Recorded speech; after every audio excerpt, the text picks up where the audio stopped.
This is the clerk. The meeting is now live on YouTube in the meeting portal.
Good morning, Steve. Can you hear us? I sure can, thank you. Perfect. We can hear you as well. You're all set. And I plan to disappear very quickly. See you soon.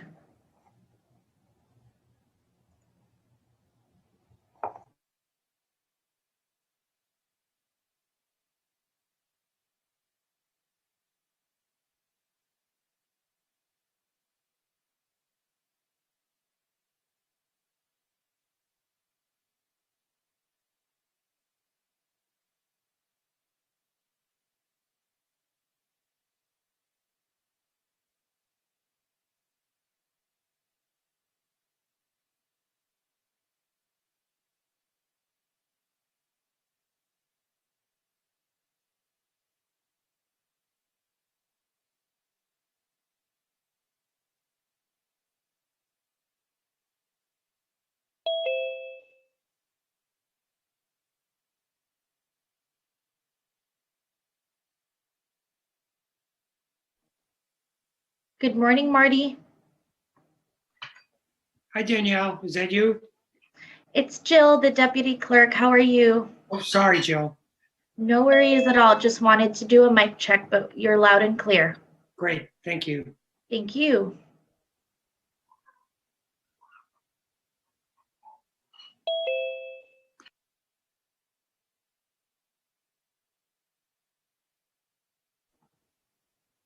Good morning, Tom. Good morning. We can hear you loud and clear. Have a great meeting. Thank you.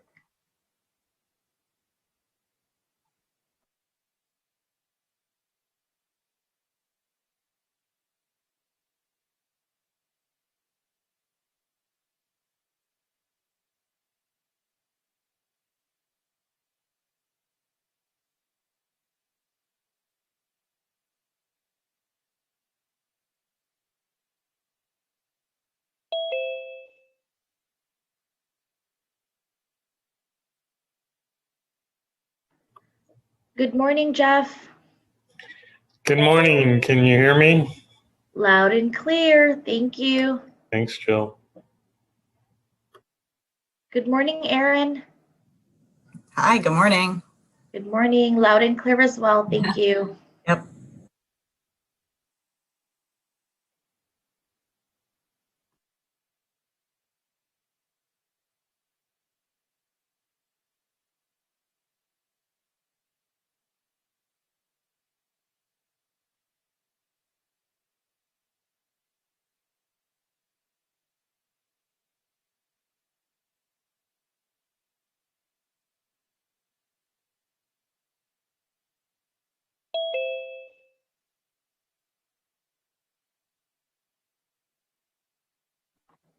Good morning, Elizabeth.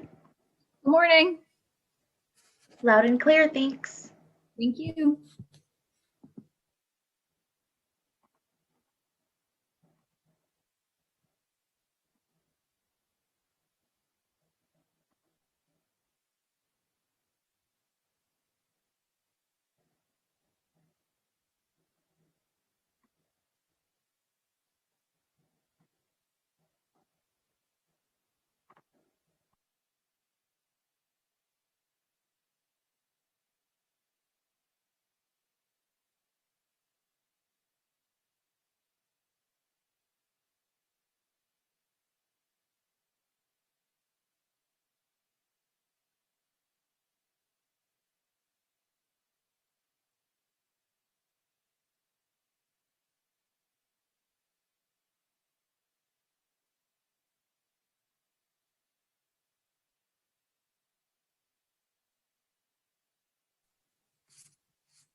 Good morning, Rich. Can you hear us?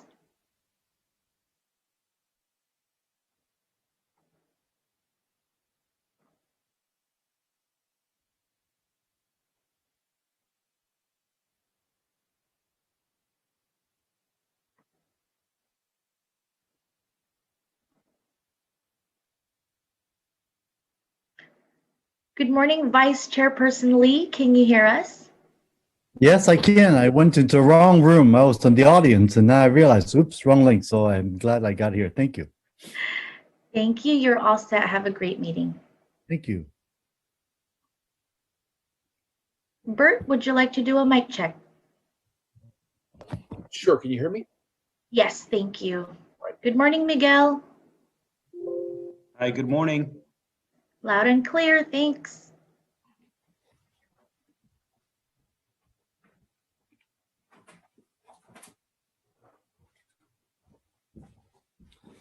We still waiting for the chair? Yes, sir, that's correct. Okay, great. Thank you.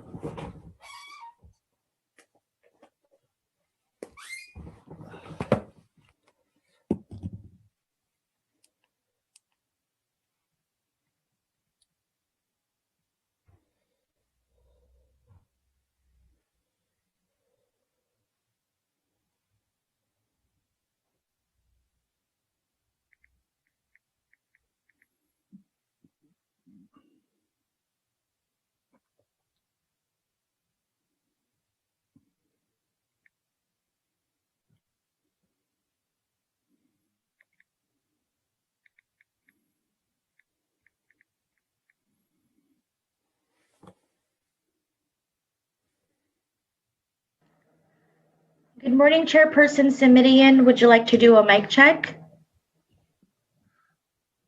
Good morning. This is County Supervisor Joe Simidian. Apologies for arriving a minute or two late. Loud and clear, sir. Thank you. Have a great meeting. Thank you very much. And again, this is Santa Clara County Supervisor Joe Simidian. Apologies for arriving a minute or two late today. We have our regularly scheduled Federal Affairs Advocacy Task Force meeting today, and we will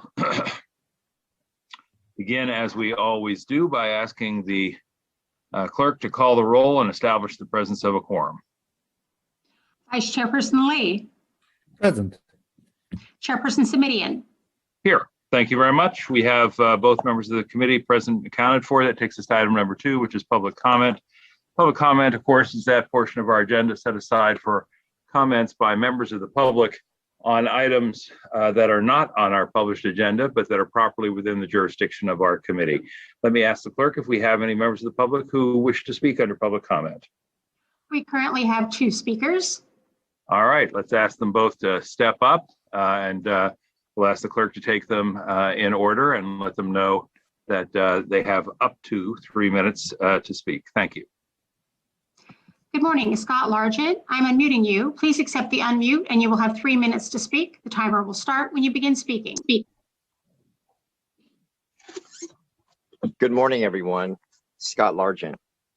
I've been doing some research on the CARES Act, and the purpose for doing that is I'm just trying to figure out what's really happening around our county building on the other side of Highway 87.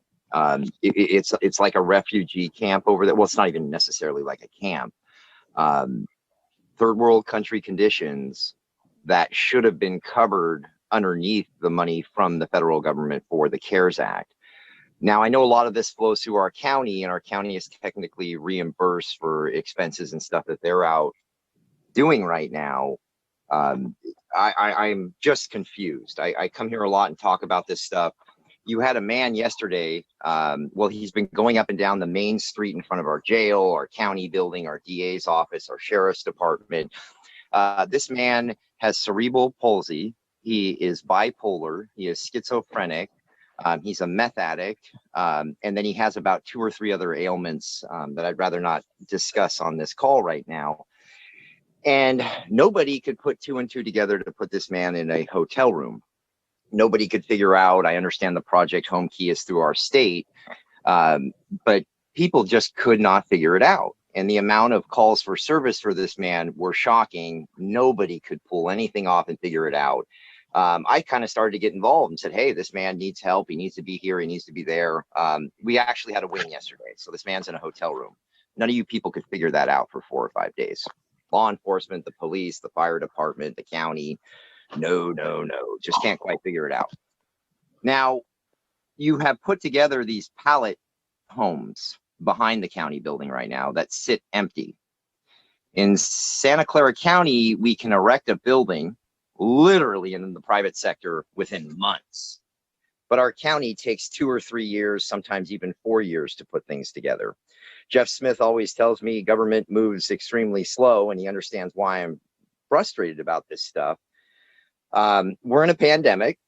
You guys have housing that you have put behind the old city hall, behind your county building, that sits empty. That is not right. You guys are out there. It's like a circus watching this thing being put together. It's literally like the blind leading the blind out there. We should have those pallet homes all the way over that FAA area out there. We should have services out there all the time. We should have generators. We should bring in some cameras, some lighting, go out and talk to people. Why am I the homeless advocate that sits out there with my Honda generator, charging everybody's equipment, charging their batteries, talking them off the cliff, being their therapist, being their social worker? The advocates are doing all the work. Where are you guys at? And this money needs to go in the right direction. And I feel you're via. The next speaker is Robert Thank you Aguirre. very much. I'm unmuting you. Please accept the unmute and you will have 3 minutes to speak. The timer will start when you begin speaking. Good morning, Robert Aguirre. I'd like to build on what Scott Largent was just saying, in that we do have federal funds that come in to help people, especially the people that are unhoused. And we have a large growing number of unhoused people. Excuse me. And I think that the county, it's about time that the county start looking at things other than permanent supportive housing. And I know that Jeff Smith and Keeley have been pushing that, and that's the only thing that they want to look at. But we have a growing problem that's going to get even bigger. And I know the moratorium on evictions is something that's going to help slow that down, but it's not going to stop it. There's still a lot of people that are ineligible for this. And there are a lot of people that are not going to be selected by their landlords to take the 80-20% offer, and they're going to get evicted. And so what are we doing about that? I mean, where's plan B? What are we going to do when we have thousands of people joining the ranks of the thousands of people we currently have and are not addressing, we're not servicing them? I've talked about sanctioned encampments for a very, very long time, and that idea just keeps getting refused and refused. But we need to seriously start looking at something like that, because this is getting out of hand. And I know the letters and the phone calls are coming in, they're streaming in because people are complaining. Businesses are complaining about people that are camping out in front of their businesses. I hear about it all the time. I go and I talk to people and I try to get them to clean up their areas. I get them to try to do, whatever they need in order for them to be able to stay where they are. And right now during the pandemic, it's like everybody's turning a blind eye to it. But I also know that they're not completely ignoring it, because as soon as this thing is over, those people will be swept. And I know the county doesn't do the sweeps, but they can also offer solutions. We could take some of that federal money that is coming in and start looking at things that we can do to provide immediate aid to people and try to give them the lift, the hand up that they need in order to get out of their situation. And I know that I myself was unhoused for quite a while.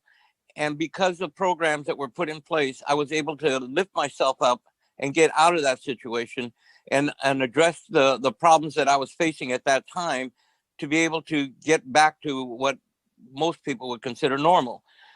And I think that we as a county have an obligation, particularly when it comes to health and the welfare of the people that are living out there. And I've asked over and over again, I've come practically begging to try to get the county to get involved in trying to do something like sanction encampments. And it's getting time to do this. Let's do it now. That concludes our public speakers. And you are muted. Thank you very much. We will say thank you to the clerk. Thank you to our members of the public. We will move on to item number 3, which is to approve the consent calendar and any changes to the task force agenda.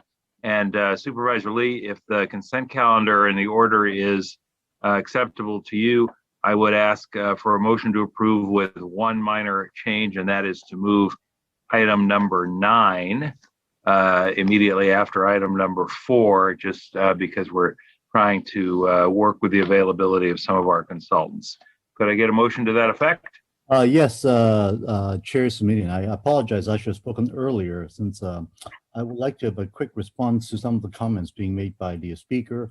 I just wanted to let them know I actually did speak with Congresswoman Ineshu yesterday on this very issue regarding funds from the federal government to the homeless. And she's working on getting some funds through the McKinley Fund, which is the homeless funds coming to the county. So I'll keep people updated on this. And certainly we are extremely concerned about the situation of our encampments. I visited the FAK called Jurassic Park a couple of times last month, and also spent some time this weekend talking to our folks in the Sunnyvale Fair Oaks Park encampment for about almost 3 hours. And again, we're out there working. We see a lot of solutions that could be done, but leave no doubt that we are working very hard to try to make this happen. So I just want to make sure that our advocates are, thank you for out there helping the folks. This is a tough time with the storm, but we're absolutely working hard to make this happen. And then on that note, Chair's meeting, I would like to go ahead and so move on the approval of the agenda. Thank you very much. We have a motion by Lee and a second by Semidian to approve the consent calendar and and our published agenda order, with the exception of moving item number 9 immediately after item number 4. Before we call for a vote, let me see if we have speakers on the consent calendar today. We have no speakers. Thank you very much. Then all in favor, please, let's do a roll call, I guess, even though it's just the two of us. So clerk, if you'll call the roll. Vice Chairperson Lee. Aye.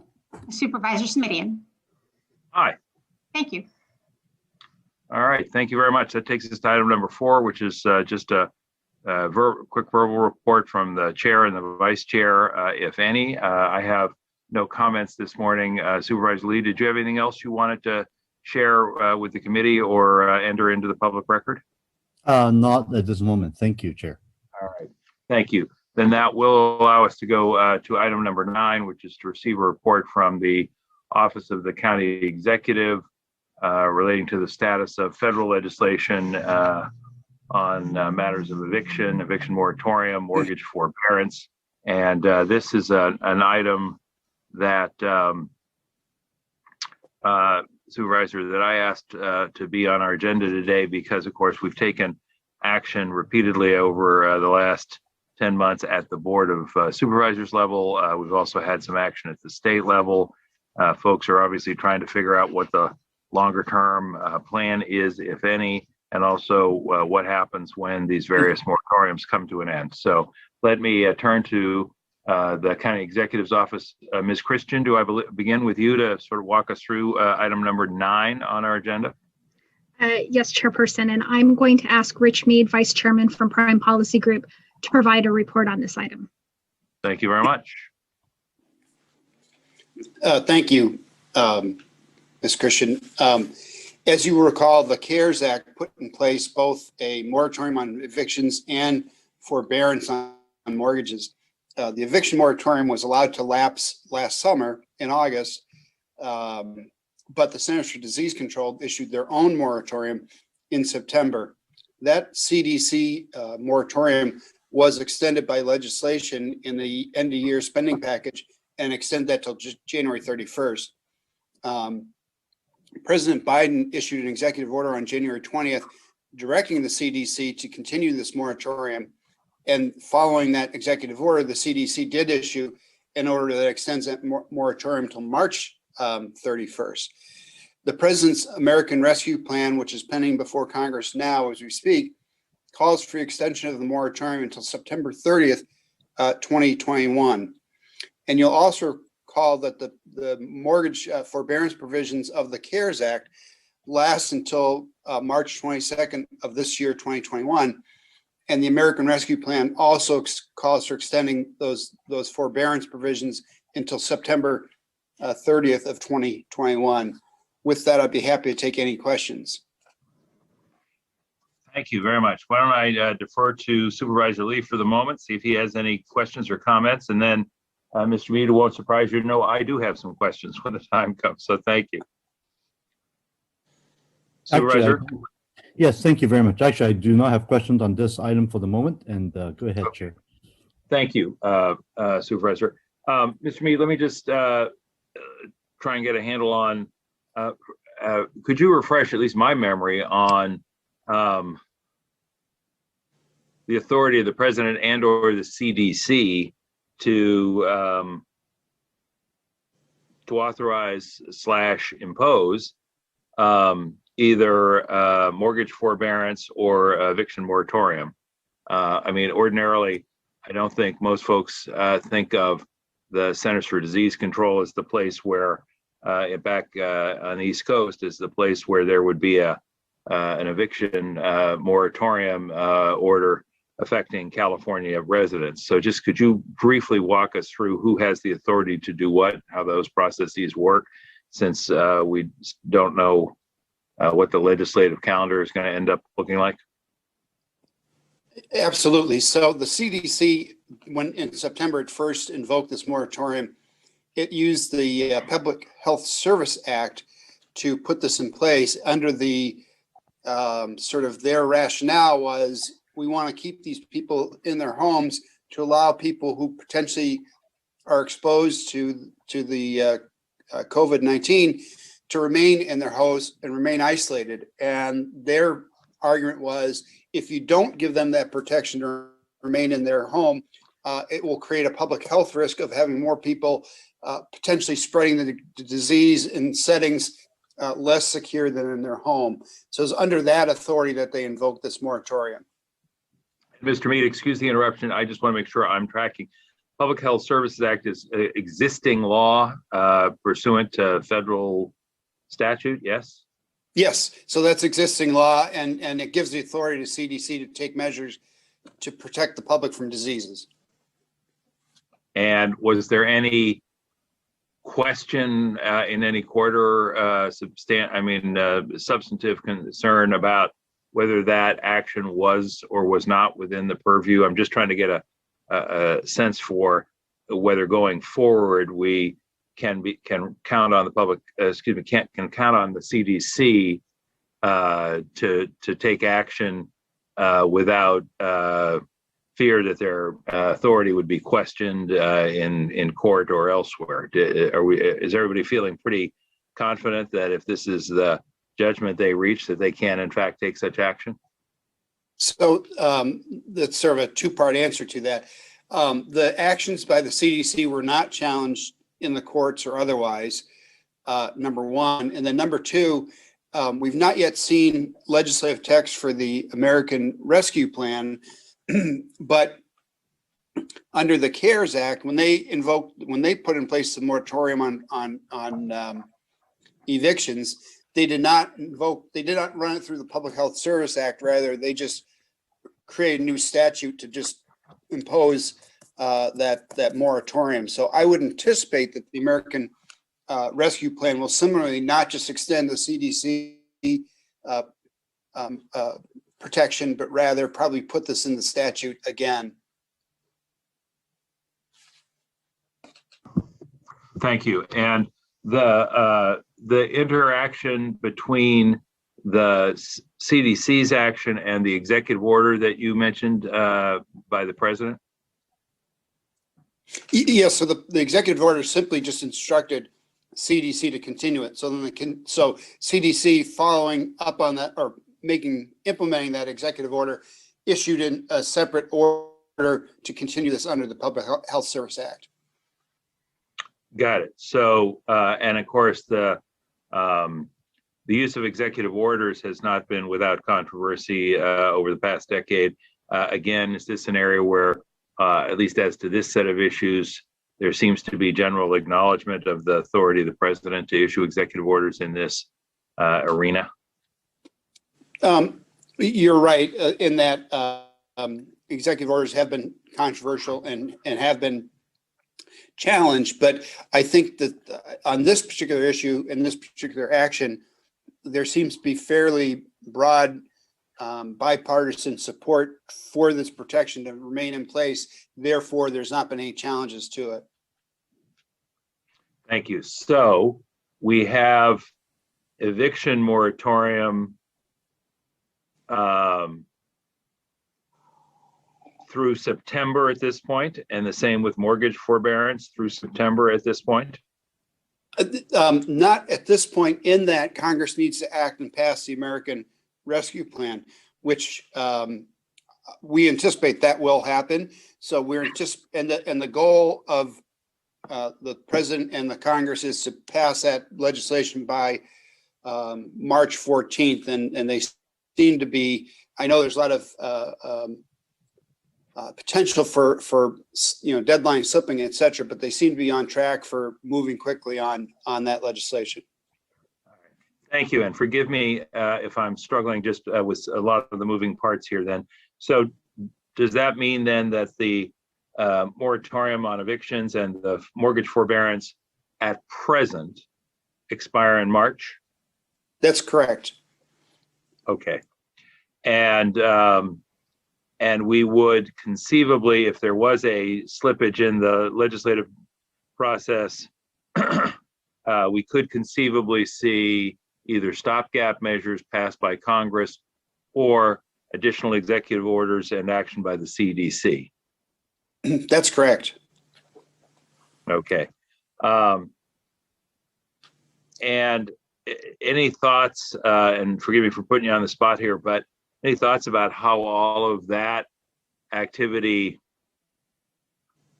interacts with our actions here in California? And if there's somebody else on the call who's better positioned to weigh in on that, whether from our CEO's office or the county council's office, it would be helpful to understand, because we've got people, as you can imagine, who are concerned about whether or not they're going to be able to stay in their homes. We've got action at the state level that runs through June. We've got action, I believe, we've got action that the county has taken just recently, just to make sure that we had folks protected, even if there was not action at the state level. I'm trying to just see how the moving parts at different levels of government are all going to fit together. Mr. Mead, I'll start with you, and then if you're not the right person, I'll go to Ms. Christian, and if she's not the right person, I'll go to county council. I'll just say this. I don't see, from my standpoint, I don't see any contradiction, if you will, between the federal actions and the state or local actions. My impression is they seem to be complementary, not contradictory. Do we know if the federal actions preempt the state actions? I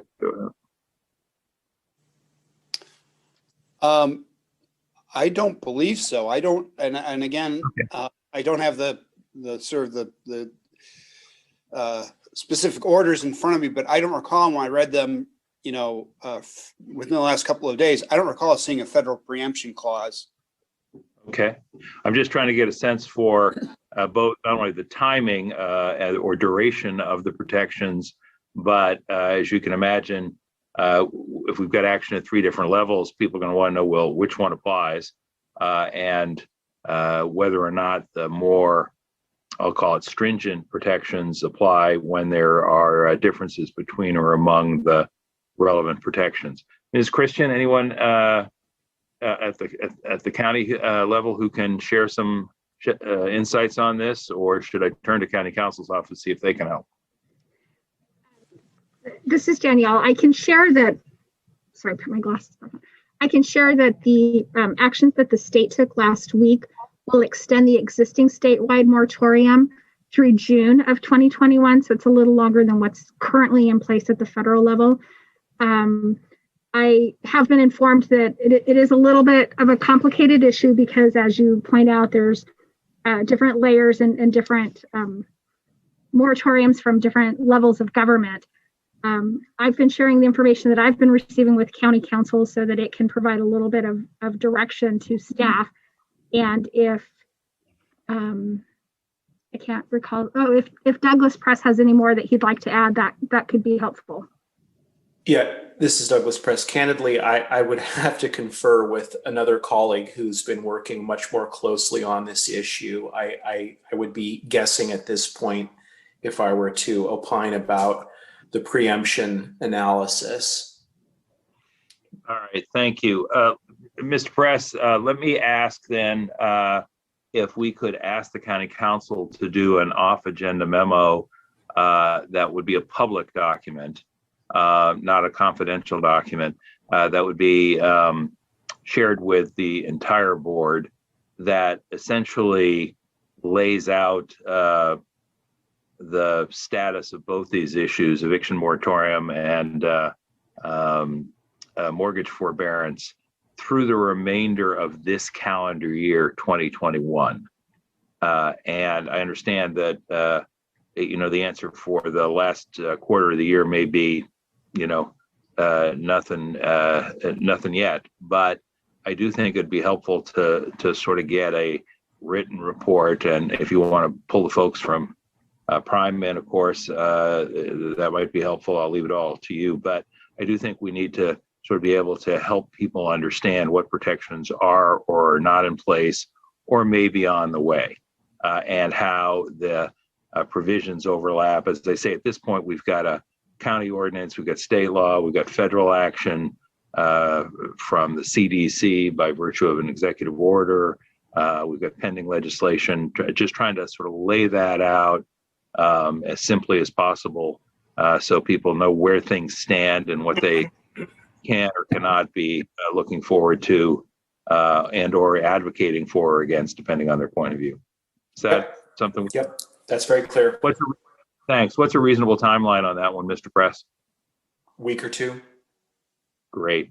Why don't we say no later than 2 weeks from tomorrow? Is that okay by you? Yep. All right. Thank you. And thank you, Mr. Mead. Let me see if I have prompted any comments or questions by my colleague before we ask if there's public comment on this item. Thank you, Chair Simitian. I think you've actually covered the most important part, which is, of course, the various different legislation, like how we passed our action the last board meeting regarding the eviction moratorium, extending it. And that, of course, the state has passed this as well. So the conflicting legislation from all 3 levels is certainly something that could be extremely confusing, not only to the public, even to ourselves here. So thanks for asking that, and I certainly fully support it. I have no further question. Thank you.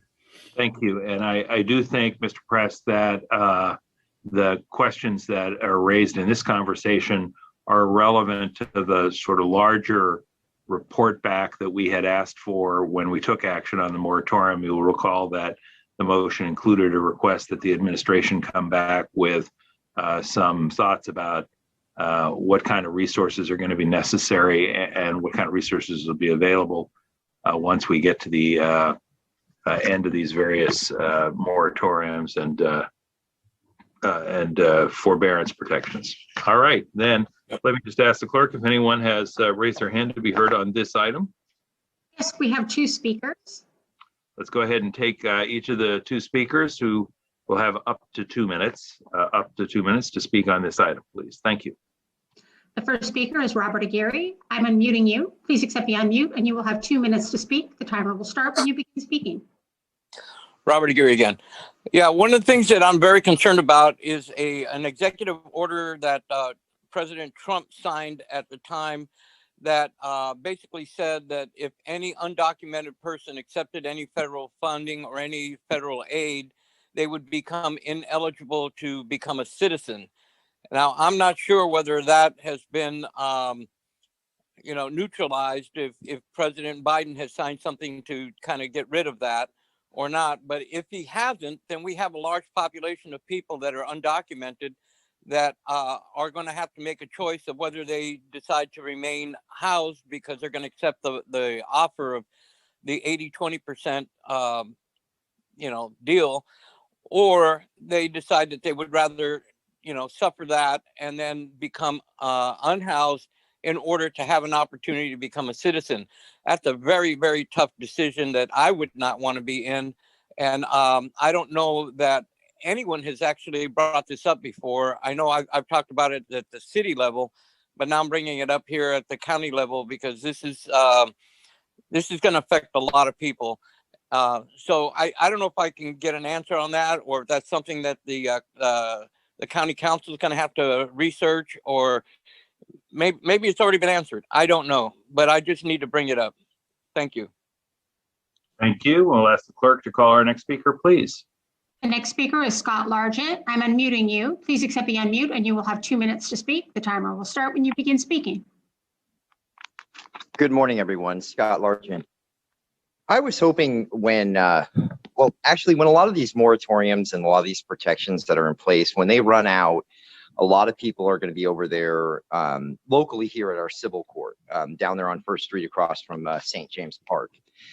And I have dealt with that courthouse being self-represented. It's a very difficult environment there. There is really a non-existent self-help as far as civil court. You can go across the street to family court. Yes, there are services that they'll provide to a certain extent, but in civil court, you're pretty much hosed. There is no functioning Wi-Fi there at the moment right now. Like I said, there's no real self-help.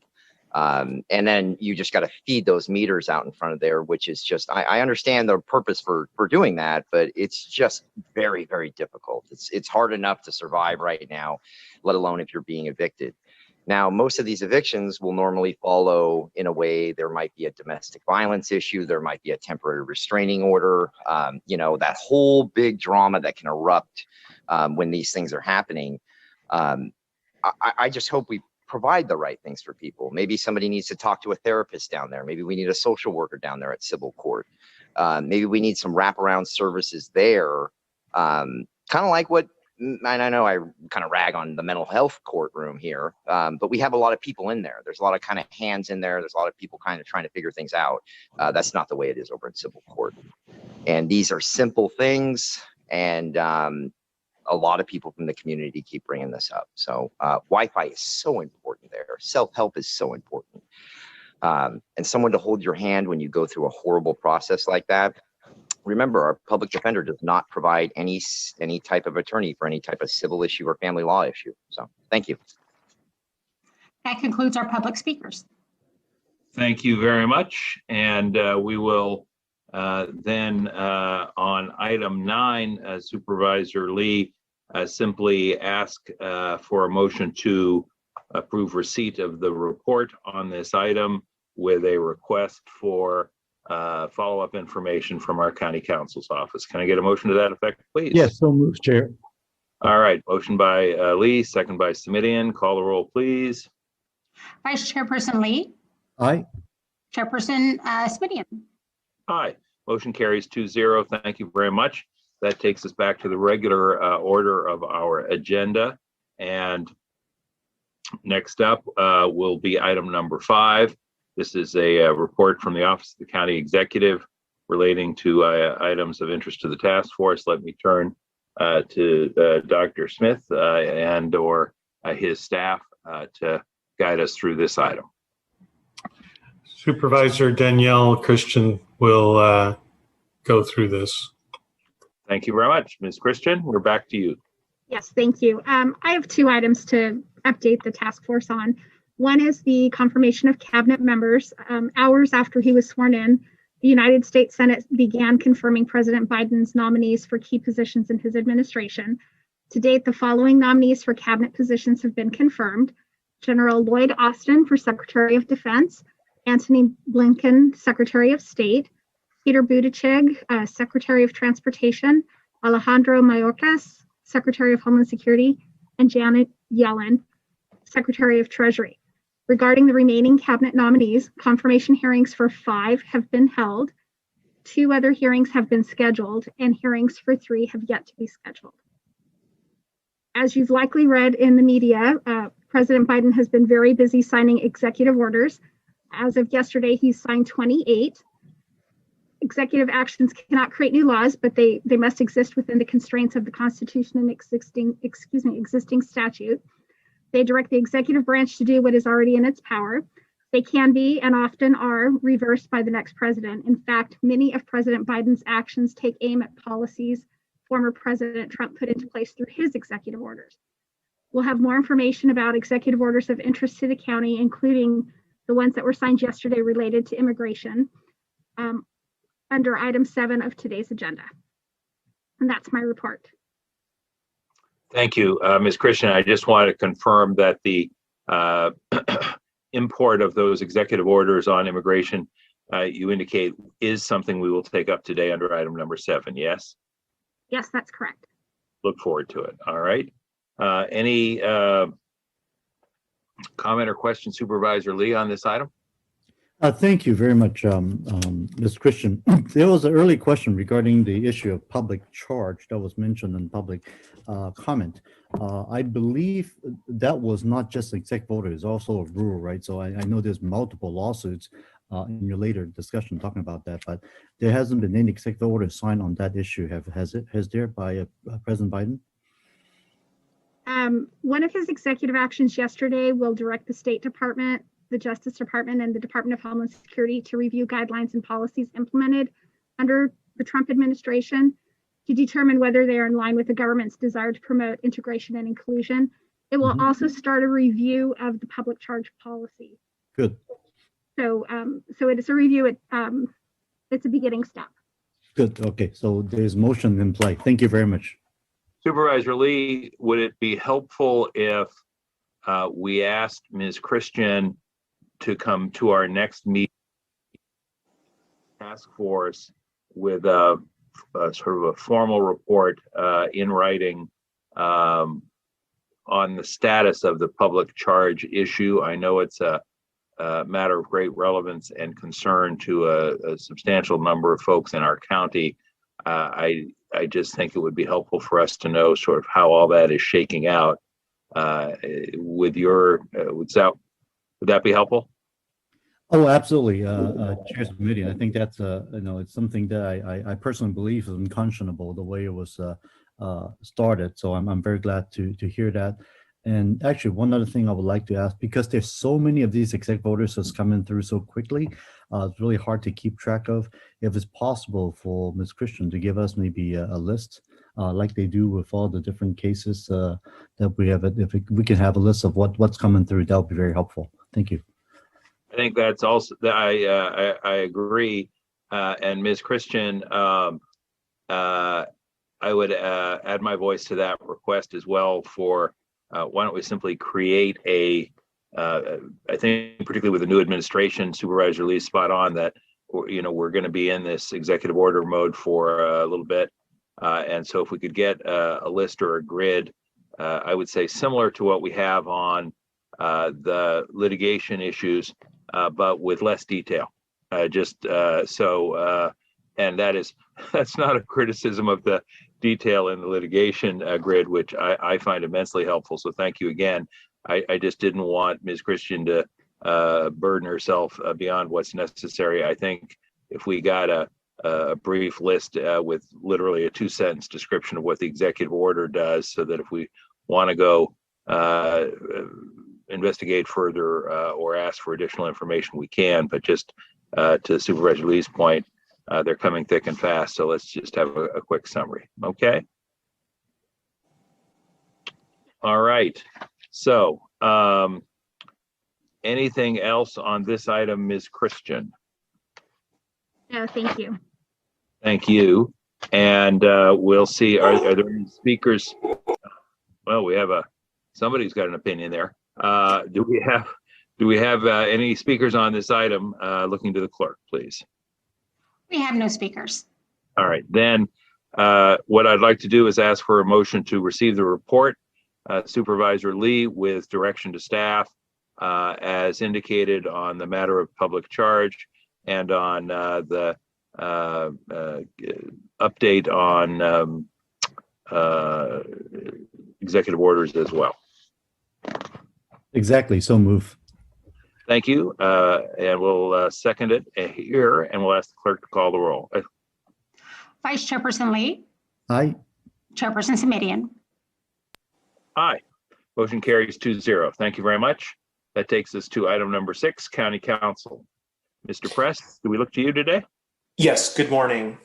So continuing with the theme of executive orders and the status of rules, that's frankly what I was going to present upon as well.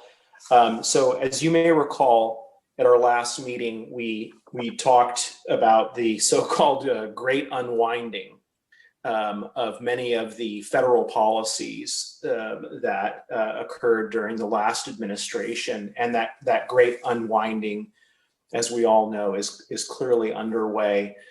Of course, there's a whole different slate of federal actions.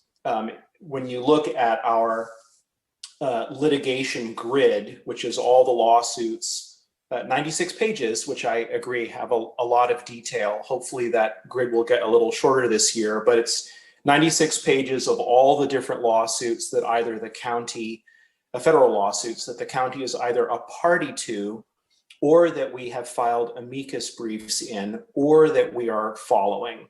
And those 96 pages break down into 47 subject areas. And of course, each subject area sometimes has multiple lawsuits within them. But what's interesting is of those 47 subject areas of our litigation grid, 22, so almost half, pertain to executive orders or similar executive actions. And so, not surprisingly, we have already seen quite a bit of action in that realm. And we'll probably see further action shortly, because as has been discussed, it's rather easy to undo an executive order simply by reissuing an executive order to the contrary. So we've already seen that with DACA, the Muslim travel ban on transgender military service, border wall funding, counting of undocumented immigrants in the census, and even some more, I guess you could call them procedural rules. Like, for example, the last administration had this rule that you had to eliminate two regulations each time you promulgated a new regulation. That's gone. And then, of course, there's, as I'm sure you've read, there's other regulatory, or rather executive actions that the Biden administration has implemented that frankly aren't even on our list, like rejoining the Paris Climate Accords or rejoining the World Health Organization. So all that is happening, as we speak. So we will certainly, as those orders make their way into administrative action, we will, and the lawsuits, we will update the grid accordingly.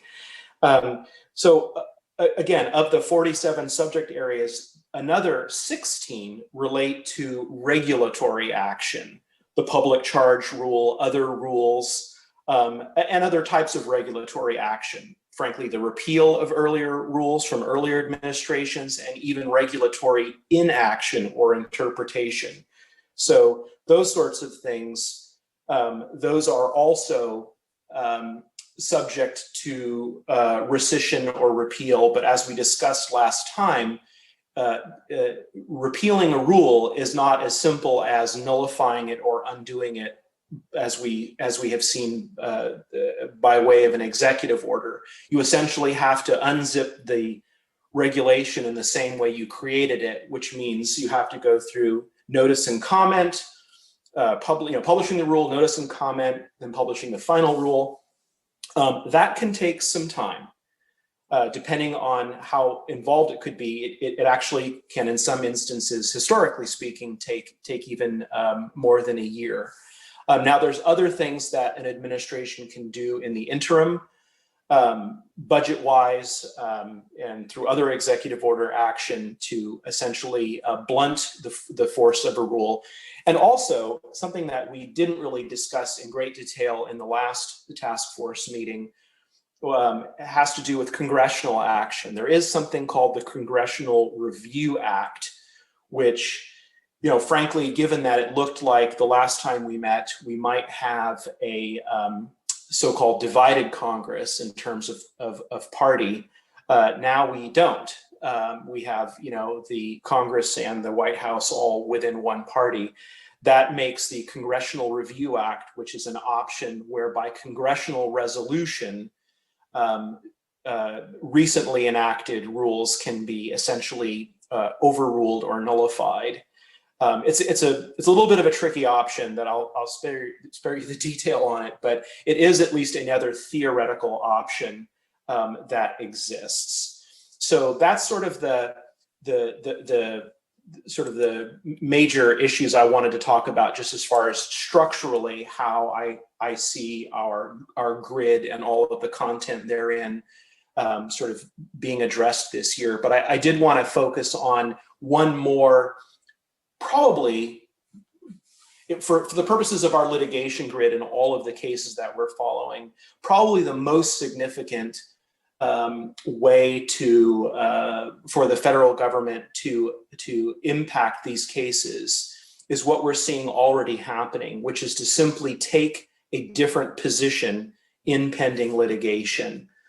So for example, in our denial of care cases, these are the cases where we're challenging a rule, the so-called conscience rule, where it would allow healthcare providers to deny care to people if doing so somehow is consistent with their conscience. Anywho, that case has been on appeal to the Ninth Circuit, and we were actually, the case is fully briefed. The Ninth Circuit appeal is fully briefed. Oral argument was actually set for next Monday, February 8th. So it was all queued up, but at the end of January, the new Biden administration moved to have the oral argument vacated and to have the case held in abeyance, and that motion was granted.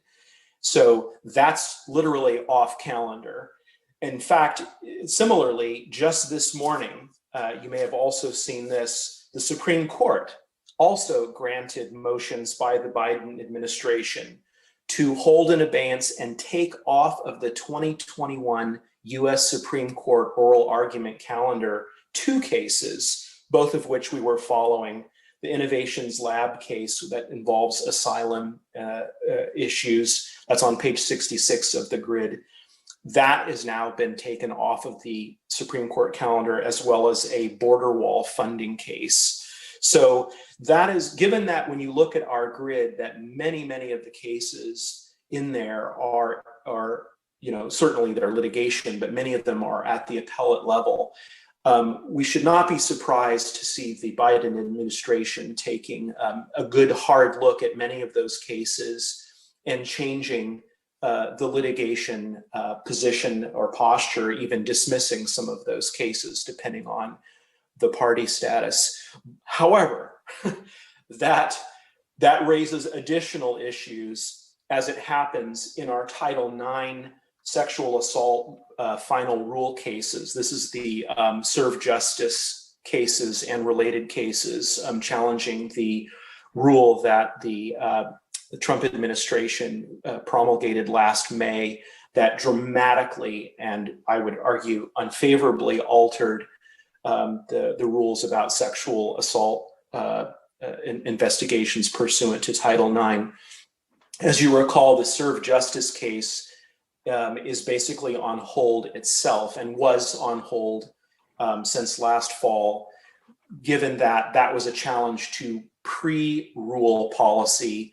There are other lawsuits that are actually challenging the formal Title IX rule itself. The lead case is a case called Commonwealth of Pennsylvania versus DeVos. That case had a motion for summary judgment heard last month. However, with the change of administration now, and I imagine most people reading the tea leaves that the federal government is probably very likely going to take a different position, both in the litigation and I would imagine most likely pursuing some sort of repeal of that rule. The state of Texas is now seeking to intervene in that Title IX case in order to try to defend the rule, anticipating that the federal government will no longer want to. So that sort of, you could sort of look at it almost as a litigation changing of the guard, but that is something that we are likely to see. And we've seen it in the past as well, when a state or federal government changes hands and the incoming administration loses interest in litigation, other people like to step to the fore. So there's a lot of activity. As I said, the litigation grid is probably going to look very, very different by year's end. And I imagine the nature of our involvement will also be changing in terms of which cases we weigh in on and how. So unless you have any particular questions about any of the matters in the grid or some of the other structural issues I've raised, I'm happy to answer any questions. Thank you. Before I turn to Supervisor Lee, let me just ask one question about the rulemaking process as you described it, Mr. Press. If I understood you correctly, you were trying to highlight for us the fact that rules that may have been opposed by the county, but that are now in place can be changed, but that changing those rules requires an extensive process similar to the original process for adopting them. Did I get that right? Correct. Now, that's short of the litigation. There have been some federal rules that have come about in the last few years. We've actually, through litigation, we've been able to secure federal court orders literally vacating those rules. So those, for those, I would imagine the federal government would now take the position of accepting those orders rather than challenging them. But yes, in the main, the way to change a rule that is on the books is by repeal or modification, which has to go through the normal rulemaking process in conformity with the Federal Administrative Procedure Act. And you mentioned that could be an extended period of time. My recollection is it can be up to a couple of years from start to finish. Am I remembering correctly, or is that? That is absolutely right. In fact, towards the end of the Trump administration, they were actually just getting through the repeal of some regulations that were promulgated during the Obama era. Yeah. I think speaking just as one member of our 5-member board of supervisors, I know we have been quite deliberate about offering comment when the comment periods have provided that opportunity, particularly with respect to rules that our county opposed as being contrary to the interests of our county and its residents. I would just like to indicate my support for continued engagement in that way. I think we're going to, I worry, frankly, that a lot of folks are sort of going to just sort of feel like, well, we've got a new administration, all is well, we can sit back, relax, put our feet up, and the work will be done. And I think it's incumbent on us to continue to weigh in, to continue to comment.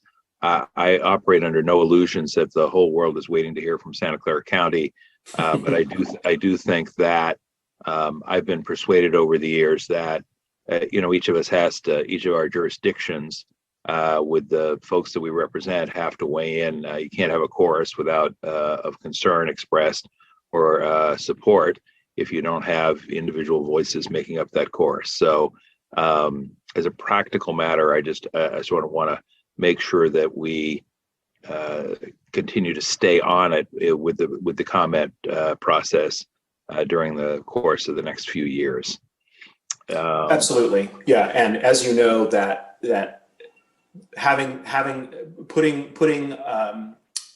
comments in is actually there's a pretty solid litigation reason why one would do that as well.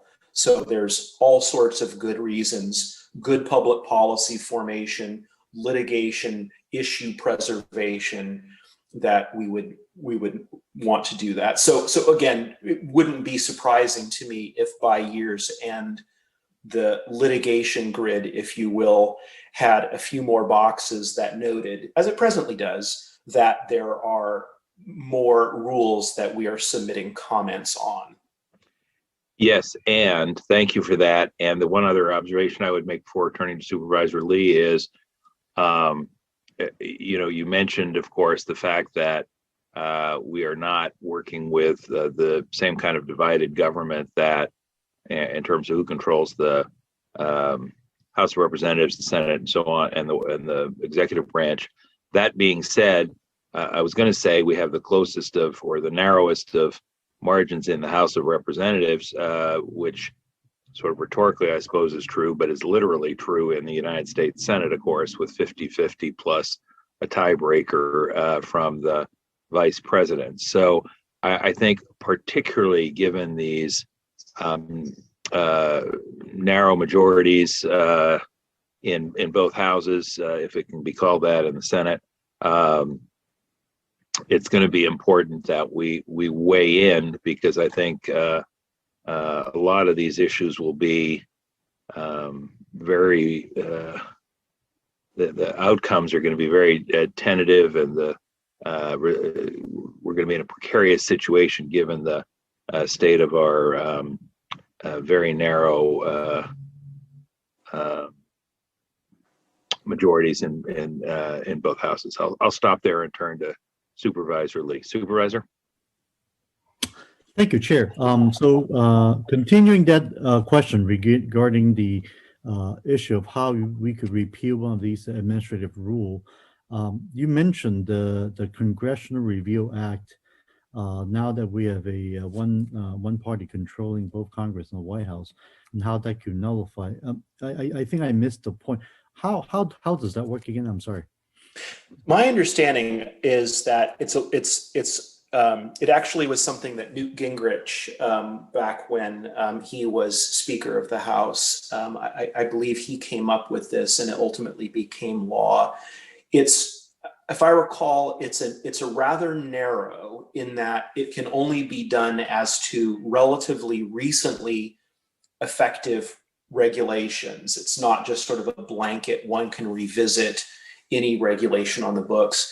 And it also is a little bit fraught in that by replacing or nullifying, if you will, overruling the rule, it also essentially prevents one from replacing a rule of a similar topic. So you kind of have to tread a little bit carefully, that if you use that, you're sort of erasing a regulatory opportunity through the nullification by that Congressional Review Act, unless you revive the regulatory opportunity by way of a new enabling act in a different congressional action or statute. But to Supervisor Simidian's point, given that the Senate is at 50-50, like many an administration, both at the state and federal level, one quickly realizes that you can sort of work more deeply and more quickly if you go the regulatory route, because it's administrative. And so long as you stay within the bounds of the Enabling Act, you can actually get quite a bit accomplished. So this is why, we see so much activity in the regulatory realm year in and year out.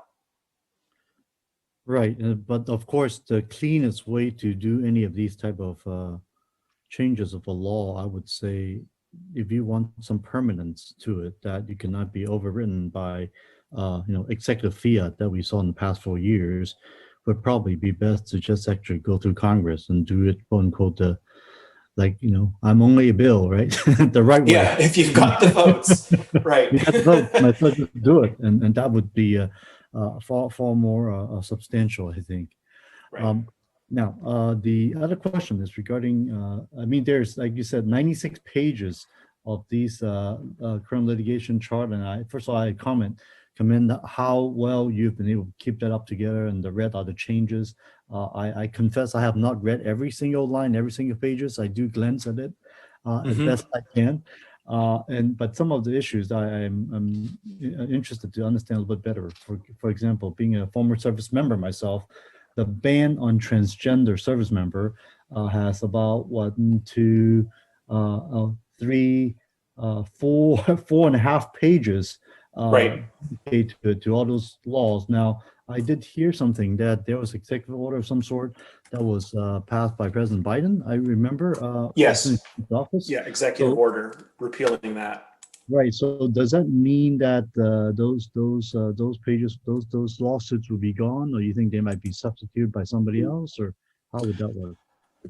Yeah, so it's obviously going to take a little while for the executive orders to then make their way onto court calendars where, and I've had cases through changes of administration before where the court says, okay, basically now what? What's your position these days? So there will be most likely formal briefing and or strategic decisions and or depending on who brought the lawsuit, there could even be voluntary dismissals and everything in between. So it will take a little while for those executive order actions to essentially make their way through the lawsuits and to change them. And you're absolutely right, just as it is in the Title IX case.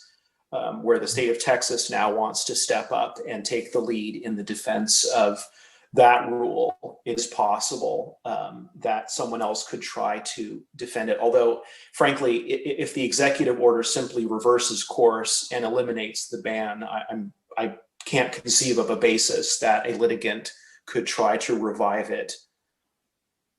Yeah, not on the basis when we are the commander-in-chief wanting to orders the way the Secretary of Defense and how the Defense Department runs. Right.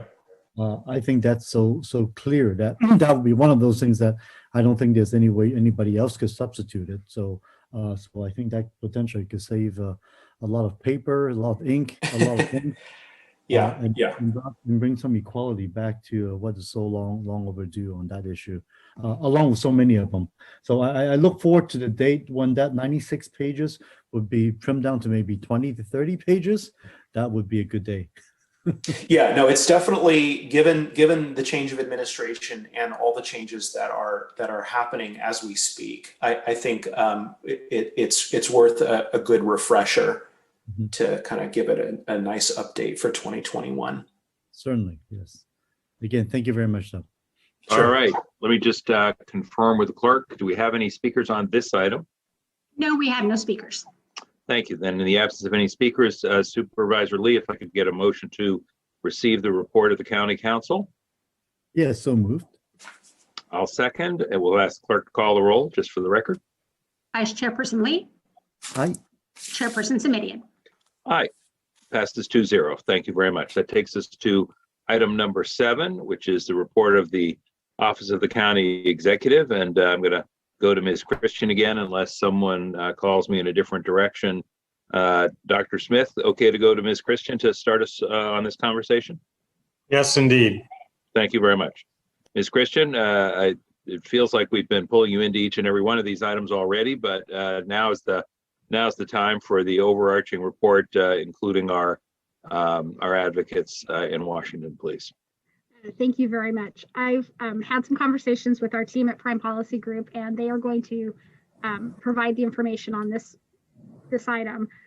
So we have Senior Advisor Marty Peony, who will be, and they each have a part, so he'll be speaking to various sections, as well as Aaron Dorton, Managing Director, and Elizabeth Thompson, Managing Director. And then Rich Mead, who you heard from earlier, may provide a little bit more information, but a bulk of what he was going to provide was offered under item 9. So with that, Thank you. Before you turn it over, Ms. Christian, let me just say thank you to you and but also specifically to the team at Prime. You've mentioned Ms. Dorton and Ms. Hart Thompson and Mr. Mead and Mr. Peony. I just want to say thank you for the work you have been doing on our behalf. It's been very gratifying to work with you all, and I feel as if we have been well served. So I just, before we asked you to share your thoughts this morning, I want to pass that along. All right, back to you, Ms. Christian. Forgive the interruption. Thank you. So I'm going to ask Aaron Dorton to take things over from here. Thank you. Thank you. Hi, good morning. Thank you, Ms. Christian. Good morning, Supervisor Smithian, Supervisor Lee. Good morning, everyone. As was noted, we have divided this section among the 4 of us, as there's quite a bit to cover. Since we last spoke, the dynamics in Washington have changed. In early December, we expected that the Republicans would retain control of the United States Senate and that President Biden's agenda would face an uphill climb. However, as it's been already noted, with the election of the 2 Democratic senators from Georgia, the landscape has been altered, but only slightly. While a Democratic Senate does afford President Biden more power, to state the obvious, the degree to which any president has control of Congress impacts their political strength.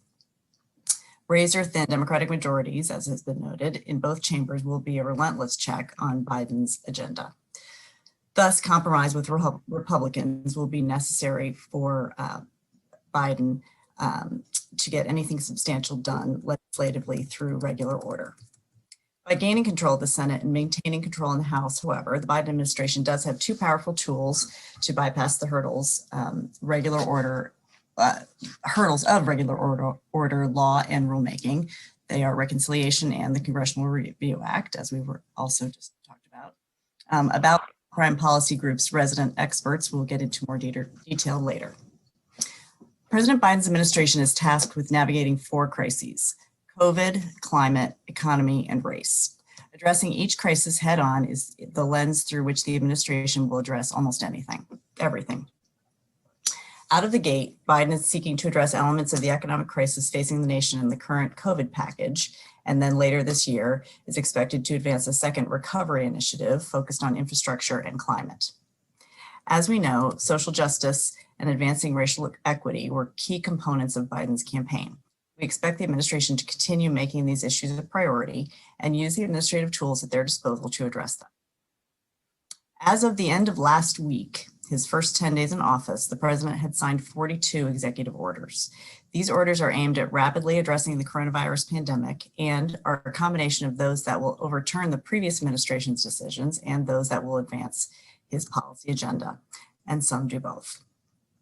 The executive actions Biden has taken in the first days of his administration include halting funding for the construction of Trump's border wall, reversing Trump's travel ban, targeting largely Muslim countries, imposing a mask mandate on federal property, ramping up vaccination supplies, and requiring international travelers to provide proof of negative COVID-19 tests prior to traveling to the US.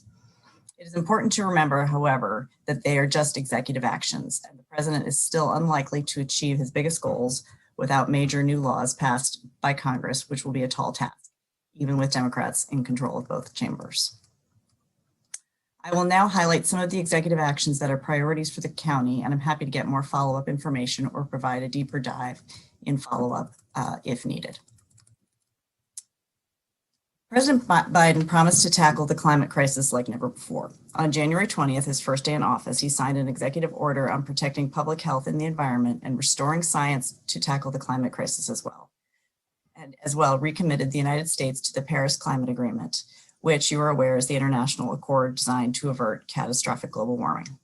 Additionally, on January 27th, he signed an executive order on tackling the climate crisis at home and abroad, which elevates climate change as an essential element of U.S. foreign policy and national security, and kicks off development of a new emissions reduction target, which will be announced in late April.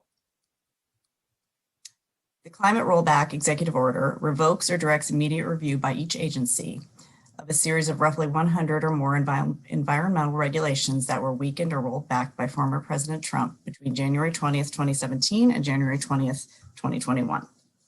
The order states that within 30 days, and similarly within 90 days, heads of agencies will submit to the director of OMB, the Office of Management and Budget, preliminary lists of any actions being considered that would be completed by the end of 2021 and the end of 2025, respectively.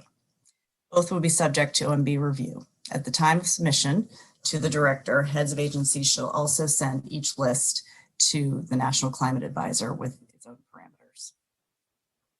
Among its other directives, the executive order revokes the controversial Keystone Pipeline.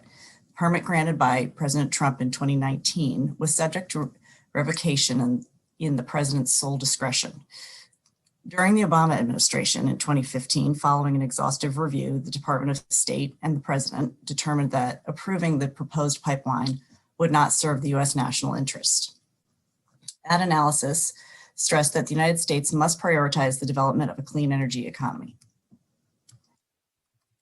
The analysis further concluded that approval of the proposed pipeline would undermine U.S. climate leadership by undercutting the credibility and influence of the United States in urging other countries to take ambitious climate action. With that in mind, President Biden also began the process of signing the documents to readmit the U.S. to the Paris Climate Accord, a process which will take 30 days. Former President Trump first announced his intention to abandon the accord in June 2017, angering countries worldwide. The U.S. became the only county to pull out of the pact on November 4th, 2020, the day after the election, which was the first possible day for the country to withdraw under the agreement's terms. The official U.S. return to the agreement under Biden takes effect in 30 days. As I noted, and sometime later this year, the Biden administration will be expected to submit a new official commitment that pledges domestic reductions in heat trapping emissions. Foreign leaders hailed the president's first moves as a powerful signal that the United States, the largest contributor to global warming in history, intends to restart its efforts to lower pollution levels and to restore the international order upended by former President Trump. Next, I will note a few of the president's executive actions which will intend to provide additional relief for states and local governments. A January 22nd executive order on economic relief related to the COVID-19 pandemic directs all executive departments and agencies to take actions with their existing authorities to provide the greatest relief from economic crises resulting from the pandemic to individuals, families, small businesses, and to state, local, tribal, and territorial governments. Also, a presidential memorandum to extend federal support to governors' use of the National Guard to respond to COVID-19 and to increase reimbursement and other assistance provided to states. Will provide for the safe opening and operation of eligible schools, childcare facilities, healthcare facilities, et cetera. And such assistance may include funding for the provision of personal protective equipment and disinfecting services. And it has been directed that FEMA shall make assistance under this section available at 100% federal cost share until September 30th, 2021. And just yesterday, a memorandum on maximizing assistance from FEMA, not to be confused with the previous one, full capacity and capability of the federal government to protect and support families, schools, businesses, to assist state, local, tribal, and territorial governments to do the same, including through emergency and disaster assistance available from FEMA. So I can get more information on that one. I'm not clear on the dates of that one and when that runs out. As a side note, not an executive order, I should add that the president's COVID-19 rescue package includes $350 billion in aid to state and local governments. My colleagues will later explain where that package stands with respect to the negotiations between the White House and Congress. And lastly, with respect to the census, the president signed an executive order on ensuring a lawful and accurate enumeration and apportionment pursuant to the decennial census to rescind former President Trump's executive order on excluding non-citizens from the census. This executive action has reversed Trump's unprecedented policy of altering a key census count by excluding unauthorized immigrants. The change ensures that the U.S. continues to follow more than 200 years of precedent in determining representation in Congress and the Electoral College. It calls for all U.S. residents in the country, legally or not, to be counted in state population numbers that must include the whole number of persons in each state. Biden's order also rescinds an executive order Trump issued in July 2019 as part of a project at the Census Bureau to produce citizenship data using government records as an alternative to Trump's failed push to add a citizenship question to the 2020 census forms. It does not, however, address standing directives issued by now former Commerce Secretary Wilbur Ross, who ordered the Bureau to use the records of the U.S. citizenship status of every adult living in the country. It's not clear what will happen to the records the Bureau has compiled and any data it has produced. That project is currently facing an ongoing federal lawsuit led by attorneys with the Mexican American Legal Defense and Educational Fund and Asian Americans Advancing Justice. With the census as a segue, I will now turn it over to my colleague, Elizabeth Thompson, to highlight some of the immigration executive actions. I'm also happy to take questions or follow up with more information as needed. Thank you. I'm going to ask Supervisor Lee if we can hold questions unless we feel the need to jump in at any given point. And if so, please feel free to do it. And I'll break my own rule if I feel the need and the inclination, but I know we got a lot of ground to cover. Ms. Hart-Thompson, welcome, and thanks for your contributions this morning. Great, thank you. It's good to see everyone, and thank you, Aaron.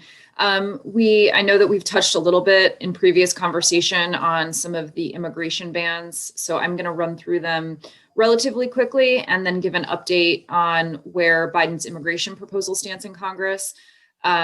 So as most of you know, there have been two tranches of immigration executive orders. The first were signed on January 20th.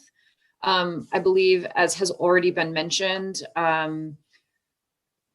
Biden signed an executive order to reverse the Trump administration's travel ban on citizens from 7 Muslim majority countries. He signed an executive order to halt construction of the border wall by terminating the national emergency declaration that was used to fund it. He signed an executive order that once again extends the deferrals and deportations as well as work authorizations for Liberians so that they have a safe haven within the United States until June 30th, 2022. By way of background on that executive order, since 1991, the United States had provided a safe harbor for Liberians who were forced to flee their country as a result of armed conflict, in part through the grant of TPS, temporary protected status. Prior to the Trump administration, that enforced departure had been deferred since 2007, when the TPS originally expired. President Biden signed a memorandum directing Secretary of Homeland Security in consultation with the Attorney General to take appropriate action to preserve and fortify DACA. There are some legal challenges with DACA that make a full rollback or full reversal of President Trump's directives on the DACA law a little bit more complicated, but that process has been set in motion. He signed an executive order revoking a Trump zero tolerance, extreme immigration enforcement policy, and announced a 100-day deportation moratorium that began on the 22nd. Then just yesterday, the president signed 3 more executive orders on immigration. He signed an executive order establishing a task force that will review asylum policy, including migrant protection protocols that resulted in asylum seekers being made to wait in other countries before their claims are processed. The EO also seeks to put in motion efforts to address the root causes of migration in the region, sort of more of a deep dive, holistic look at the causes of immigration. Biden signed an executive order to revoke the Trump order that separated families at the border, and also to create a task force to recommend steps to the president to reunite separated families. And lastly, yesterday, the president signed an executive order to reverse, and this was discussed earlier, referenced earlier, there was a question, I don't know if council got to it, to reverse Trump's public charge rule, which allows the US government to deny or make it harder for immigrants to seek permanent residency in the United States if they have relied or do rely on certain public assistance programs. I'm gonna end here very quickly, just giving an update on immigration legislation that the president has referenced as being a priority to work through the Congress. As of last week, having talked to Representative Lofgren, who is the Immigration Subcommittee Chair on Judiciary, and touching base with Senator Menendez, who's the Senate sponsor of the legislation, they expect the bill to be introduced relatively soon. It's still being put into bill language. You can imagine that process takes longer than expected on occasion. And then afterwards, the situation is a little bit fluid, and there's no concrete timetable for bringing that bill. It would most likely come to the House floor first, and it's not clear how that will play out.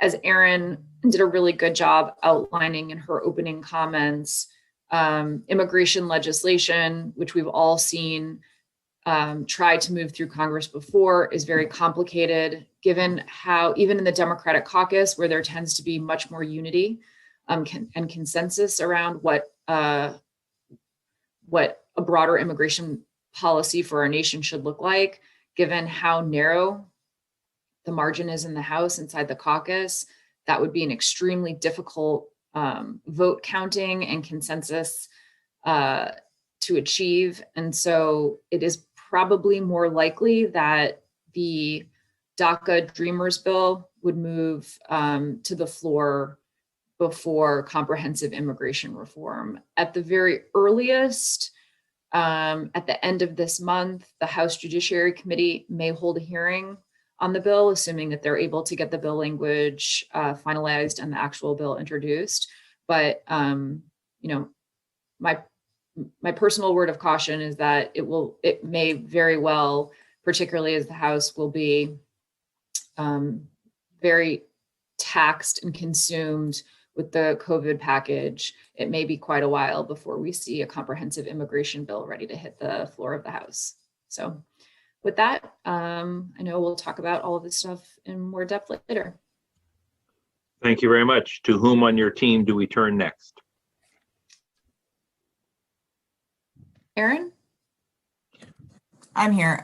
So I think Mr. Mead was, if he's still available, may have some update. If not, we'll go to Marty Peony to see if he wants to go up to speed on the current negotiations. I'm still on, and I'm happy to jump in on a few other executive actions. The first of which I want to note is on January 20th, President Biden's Chief of Staff, Ron Klain, issued a memorandum to all heads of executive departments and agencies directing them to hold back all of the so-called midnight rules issued by the Trump administration at the end of his term. The memo directs the departments and agencies to pull back for at least 60 days those regulations that were in the pipeline but had not yet been published in the Federal Register, and those that had been published in the Federal Register but had not yet taken effect. The memo further instructs these departments and agencies to open up the rules to additional comment period to extent possible. And as the county council noted earlier, this reversing rulemaking is not as simple as you might think. In some instances, they can reopen the rules and therefore have the ability to make some changes based upon the additional comments. In some instances, they can't. They have to initiate a whole new rulemaking process. It also, by holding these rules back gives the opportunity for Congress to repeal some of these regulations under the Congressional Review Act. This may have been noted earlier, but under the Congressional Review Act, the resolutions of disapproval of regulations are privileged in the Senate and can pass on a simple majority vote. And at this time, it's not fully clear. Well, let me back this up. What we're hearing from the Biden administration is that virtually all of these Trump's rules and regulations, they don't feel like they want to carry them forward. So I would think they're going to try to pretty much across the board to the extent they can try to wipe out all of this rulemaking from the Trump administration. Also, on January 20th, President Biden issued an executive order rescinding 6 executive orders issued under President Trump, and those include the following. The executive order that directed departments and agencies to repeal 2 regulations for every new regulation issued, establishing a regulatory reform task force charged with reviewing regulations and making recommendations to repeal, replace, or modify regulations that impose a burden, directing departments and agencies to eliminate 1/3 of their advisory committees, directing departments and agencies to make guidance documents non-binding, requiring departments and agencies to give public notice before issuing guidance, and finally, imposing a budget neutrality requirement on all federal regulatory activities. Additionally, on January 22nd, President Biden issued an executive order directing federal departments and agencies to review their authorities under existing law to expand the benefits necessary to help people during this pandemic. While not specified in the executive order, the White House put out a fact sheet along with the executive order expecting the following actions. They want the Department of Agriculture to expand federal nutrition assistance programs like the SNAP program. They want to direct the Treasury to expedite the checks that have not yet been issued to 8 million citizens, asking the Department of Veterans Affairs to consider pausing federal collections on overpayments and debts, and asking the Department of Labor to consider clarifying that workers who refuse unsafe working conditions can still receive unemployment insurance. And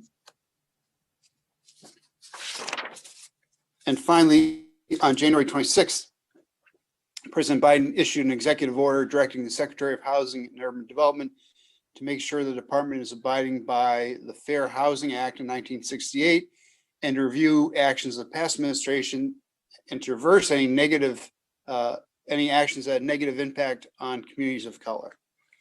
With that, I'll turn it back to Ms. Dorton.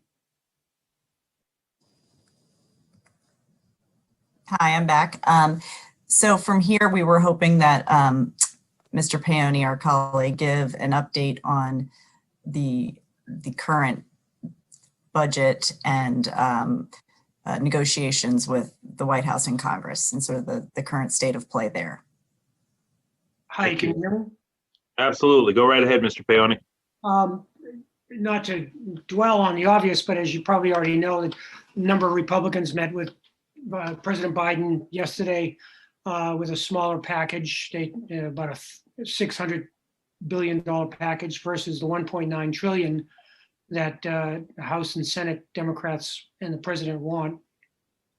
It was a cordial meeting, but it didn't produce any results that we can see. Today, some Republicans are saying they're willing to go higher. Meanwhile, the budget is on the floor of the Senate, the budget resolution, and it reflects the 1.9 trillion number. The House will have to pass their budget also. Unlike the Senate, the House, God love them, has a rules committee, and they're going to consider it under a closed rule, and they'll just have a vote and do it. The Senate can be considering it. It has 50 hours for debate in the Senate. It's open to amendments, and that debate, once that time is up, maybe sometime tomorrow, then people can continue to offer amendments, and they get voted on without debate immediately. And sometimes you can go 15, 16 hours worth of straight votes, maybe getting 3 or 4 votes in an hour. And basically people, what they can do is they try to move the numbers around, claiming that their intention is, I'm going to take money from defense and put it in child immunizations. But really their amendment just says, reduce the defense number by X and increase the agriculture child immunization number or help committee, or whoever has control of that program, by X. And then they'll put out the press release that was what their vote was on. Because they can't get any more specific, because the budget resolution just directs these committees, if they have reconciliation instructions and these budget resolutions do. They're directing these committees to report out legislation that'll add to the deficit 1.9 trillion. And both House and Senate have directed their committees to report out this legislation by February 16th. So you can see where it's going to be a fairly quick turnaround to come up with these major pieces of legislation that they're all going to have to produce. So hopefully the committees are already working behind the scenes, figuring out how they want to put their legislation together. So sometime this week, in a day or two, the Senate does expect to pass their budget resolution. The House will pass their budget resolution. The House will probably also then pass the Senate one so that they've both passed the same budget resolution because they don't want to make the Senate go through this exercise again. And then their committees will be set to go and find, to make their changes in law that meet these programs. And in the meantime, they can still, there's nothing that says they cannot continue to negotiate with their Republican counterparts, tinkering with these programs and, maybe plussing up some things or maybe changing in how they enact them. The key will be, once the bill is reported out, the reconciliation bill, it'll probably be a House numbered bill that the House would act on because it's probably going to have tax matters in there. So it's going to have to originate in the House. It'll be an HR or an HJ res, House Joint Resolution. And then the Senate will act on that.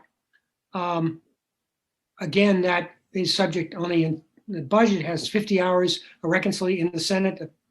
Reconciliation is limited to 20 hours, which is good, but it's still subject to a vote-a-rama at the end of the timeline. The key involved and the difference now is when you're offering amendments, you're shooting with real bullets because this bill is going to get signed by the president. You're working on a piece of law here. And so, amendments become very important and provisions become very important. They have to make sure that the bill is structured, that it meets all the parameters of the Budget Act, particularly what is called the Byrd Rule.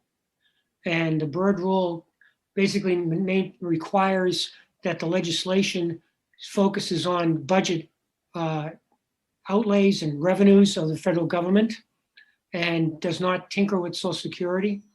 And so if you have for instance, many of, and the House may put it in there, they want to increase the minimum wage to $15. But there's a real possibility that the CBO won't give it that much of a score and that the Senate parliamentarians who look at these things, in case somebody's going to make a point of order, will not view it as primarily a federal budget piece of legislation. It's more of a social piece of legislation that will have some budgetary impact, but that wouldn't be the primary reason for it. And if they decide that it does violate the Byrd Rule, then in the Senate, when the bill is being considered, a Republican can make a point of order or a Democrat can make a point of order that this provision violates the Byrd Rule.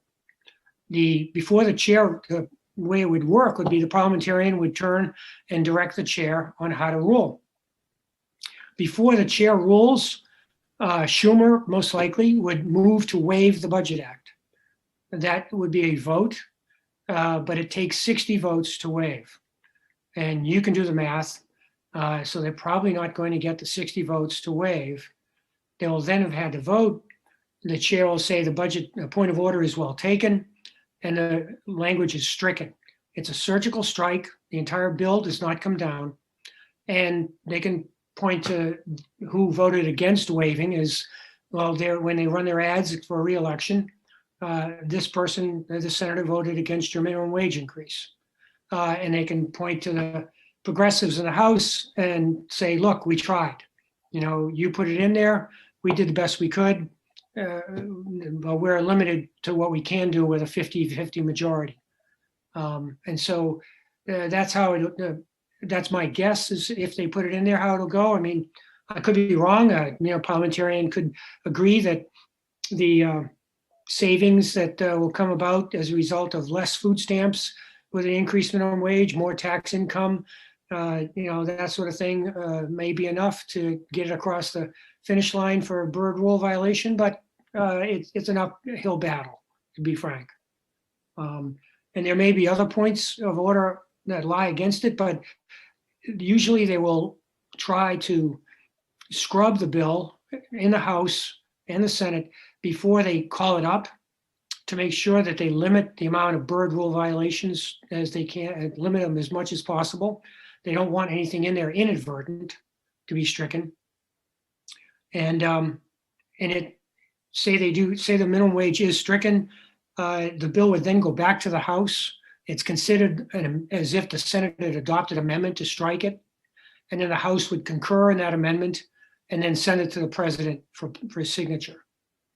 So that, given the February 16th timeline, Senate's supposed to be in recess that week, working on this bill the last couple of weeks of February, maybe by early March, mid-March, they finished with it and it's gone to the president, but, we'll have to wait and see. On that note, Mr. Paoni, let me just interrupt because I'm mindful of our time and I want to make sure we have the opportunity to talk about both the rescue plan and its chances, and but also the COVID vaccine distribution issues, both hearing from your shop and then going to Mr. Margolin as well. But let me just ask, mindful of the fact that we're on a different fiscal year calendar at the state and county level here in California, our new budget year begins July the 1st. We have to adopt a budget, obviously, prior to that time. One of the challenges of the past year or so has been not only that there were higher costs and fewer resources in many instances, but the simple uncertainty that we've all been confronting. If you had $5 in the office pool, are we likely to get a bill of some kind by the end of March, so we know what we're dealing with as we do our budget work here at the county in April, May, and June, or not? What would I know you can't guarantee, but I'm just trying to get a sense for whether that's something we might plausibly hold out hope for. I would also defer to Rich on his opinion, but I think you would have a good chance of getting it by the end of March, getting something signed. But Rich may have a counter view. Mr. Mead, No. you want? Yeah, I agree with Marty. I think their goal of March 14th may be a bit ambitious, but I don't think it's unreasonable to expect completion by the end of March. And it sounds as though, from what we're hearing from the Hill, it sounds as though they've got unity amongst the Democratic caucus in the Senate to move forward with this bill. And Mr. Mead, Mr. Paoni, and any others, Ms. Dorton and Ms. Hart-Thompson, any chance that there'll be delay in an effort to bring some Republican members along as well? No Republicans will go along. Yeah, I don't think so. Romney just a few minutes ago said they didn't expect any Republican to vote for this package because of its size. And they in 2017 passed their first budget resolution before Trump was even inaugurated. So their cries for outrage at not trying to do something in a bipartisan fashion are falling on deaf ears. Yeah, generally speaking, I think that in 2005 and 2006 may have been the last time reconciliation was used where the final product received a Democratic vote. But in general, it signals that it is sort of intentionally a purely partisan process. And presumably that's because someone has made the judgment that a measure of this size in terms of total dollar amount is both essential and achievable, and therefore preferable to a measure that perhaps split the difference as to the total dollar amount, but might garner Republican support? I think sorry. in this case, and I don't, Marty's the Senate expert here when it comes to procedure. I think two things. I think it's a question of, I think Democrats have made the determination that it's a question of time and that it is necessary to use this process because there cannot be extra delay in getting money out the door. And part and parcel with that they should go as big as possible because they will not likely get another bite at the apple. And so the two problems with pursuing bipartisan negotiations would be they would take a lot longer. Look at how long it took to get a resolution on the third package, and that they would have to come down so substantially in the price tag. And also that they're hearing from the people that just elected the two Georgia senators, and they're saying, look, if you want to elect more Democrats, you need to start producing. You need to start delivering things to people and not get hung up on procedural matters and lose to filibusters. And so they've decided to go big or go home, and they're going to try to deliver as much as they can. Now, I wouldn't put it, they won't get any Republican votes for the budget resolution. It may be different come the end of March, where you've got hundreds of billions of dollars in here for vaccine distribution, et cetera, for the states. I wouldn't rule out getting a Republican or two in the Senate that might vote for the package. And by then they probably will have stripped the minimum wage. So, we'll see. Yeah, that's a really good point, Marty. Thank you. Supervisor Lee, and forgive me for asking if we keep questions to a minimum, because I want to make sure we don't give short shrift to healthcare issues here as we wrap up the meeting in the next 20 minutes. Thank you, Chair. I'll try to be fast, but boy, if there's an exciting meeting for the FAATF, this is definitely one of them. Certainly, there's not been this much of a sea change of things, and especially with the election in Georgia, we can really overstate the difference of climate of how we're feeling. The interesting thing, as you mentioned, was that there was the meeting of senators for the president a couple of days ago. And the proposal on the other side from the president was like 620 billion versus 1.9 trillion, which is not even 1/3 of what's being proposed. So it was an interesting discussion, but productive, I think, was the word being used, but certainly did not really change the ultimate outcome in terms of what's being pushed forward here. The question I have is regarding this process of the budget reconciliation. So basically, is that due to the filibuster rule, very likely it has to go through, otherwise you just don't have the votes to pass this budget. But is it actually possible, assuming every Democrat to be supporting this in the Senate and the House to get the majority with the president signing, you actually would not need the 60 votes to pass a $1 trillion budget? Is that the takeaway I'm getting today? Yes. That's why you do a reconciliation bill. And that's why the Republicans did their tax bill that way. Because you can do things with majority votes.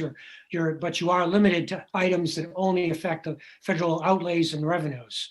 And so, for instance, you couldn't do the ACA with provisions in there that dealt with pre-existing conditions and things like that were not direct federal items. And the difference there was that, they had to pass that bill as it was and then make minor changes in it in the areas that affected federal outlays and revenues in a follow-on reconciliation bill.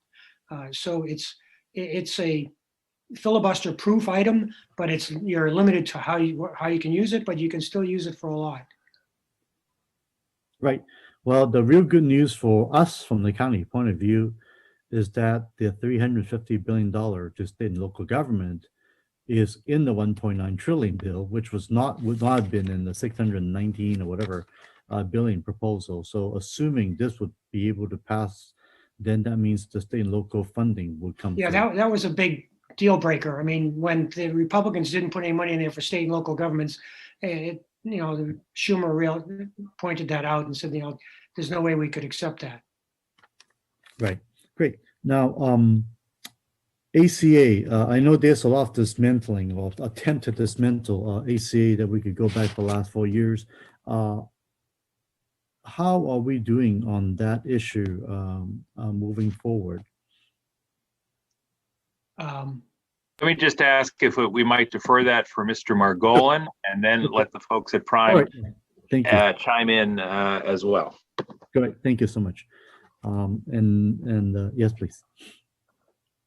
All right, shall we then say thank you to the folks at Prime, move to Mr. Margolin. Let's get a report from Mr. Margolin and then ask the folks at Prime if they have additional thoughts or observations. Mr. Margolin, how do things stand?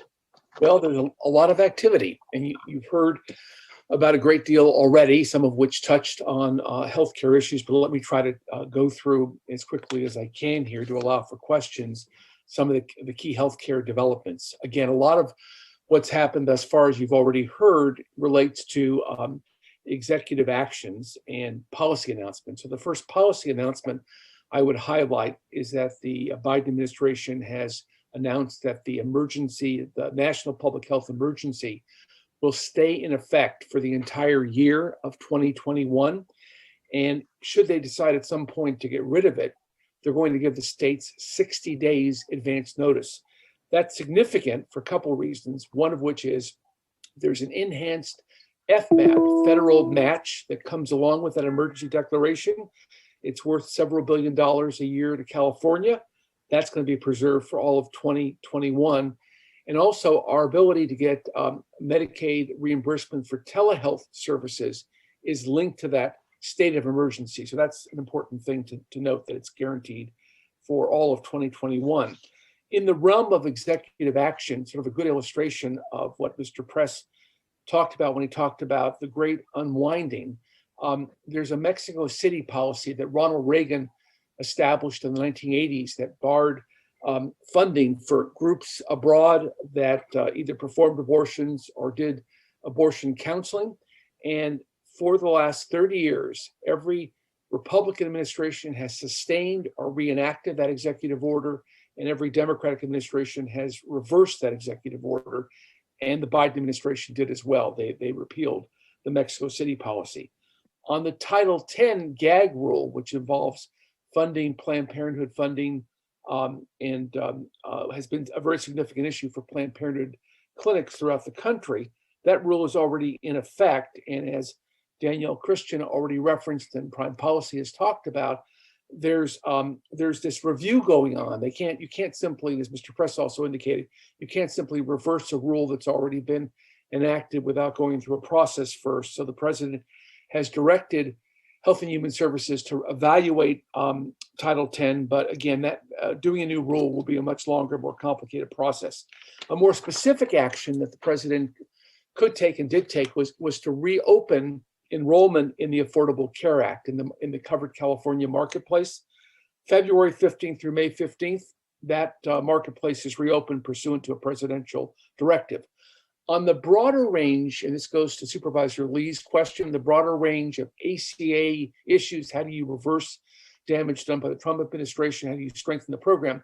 The president signed an executive order asking Health and Human Services to evaluate what needs to be done to protect people with pre-existing conditions, to make sure that policies that were impeding enrollment in Medicaid and the ACA are reversed. But at this stage, it's a study and analysis executive order. That will then lead to the more complex rulemaking process, and that will take time. There's also been, and this was something that Prime Policy referenced, and this gets some money directly out to states. There was an executive order that required FEMA to fully reimburse states for the full cost of National Guard deployment and other emergency actions related to COVID. Well, that full reimbursement, backdated to January of 2020, produces $3, $4, or $5 billion of new money for states. And again, states can choose in some cases to use that for vaccine purposes and others. There's also an action taken by the president involving the Defense Production Act. As we know, one of the great frustrations many of us had with the Trump administration was, as testing and vaccines were being rolled out, there wasn't enough material and production available. And there is this authority, the Defense Production Act, that gives the president the ability to order companies to, in effect, in an emergency like COVID, produce what the federal government needs produced when they need it produced. And the president's already issued an executive order asking the relevant agencies to inventory what's needed in the way of vaccines and test equipment and utilize the Defense Production Act to make up whatever gaps they identify. Last point about this whole issue of executive action is, unlike the Trump administration, the Biden administration has a single individual, Jeff Zients, who's been made the COVID-19 response coordinator, and who really is the central coordinator of this whole of government effort to battle COVID-19, including dealing with the vaccine issue as well, and all the related testing and treatment issues. As Prime Policy has already discussed, the big issue going forward now is how do we get money out there to fund what needs to be done? And we have the American Rescue Plan put up by the Biden administration, this difference between the Republicans and the Democrats. You've already heard a discussion about how that's likely to play out.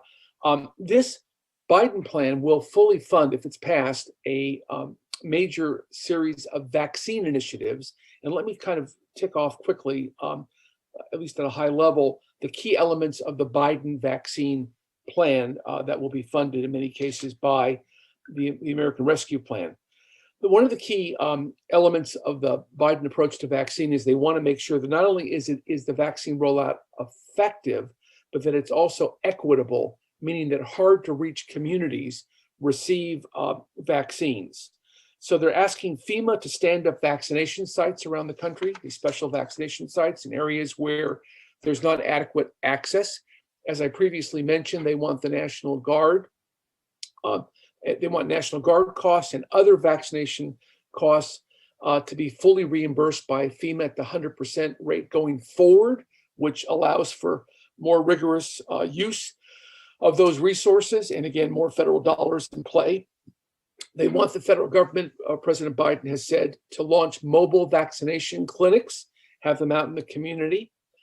They also took an action a couple days ago, a specific action to launch what they're referring to as the National Retail Pharmacy Program, which starting on February 11th, which is relatively soon, a matter of days from now, they're going to be sending 1 million doses to 6,500 retail pharmacies directly, not through the current state to county to private provider, then to pharmacy distribution system.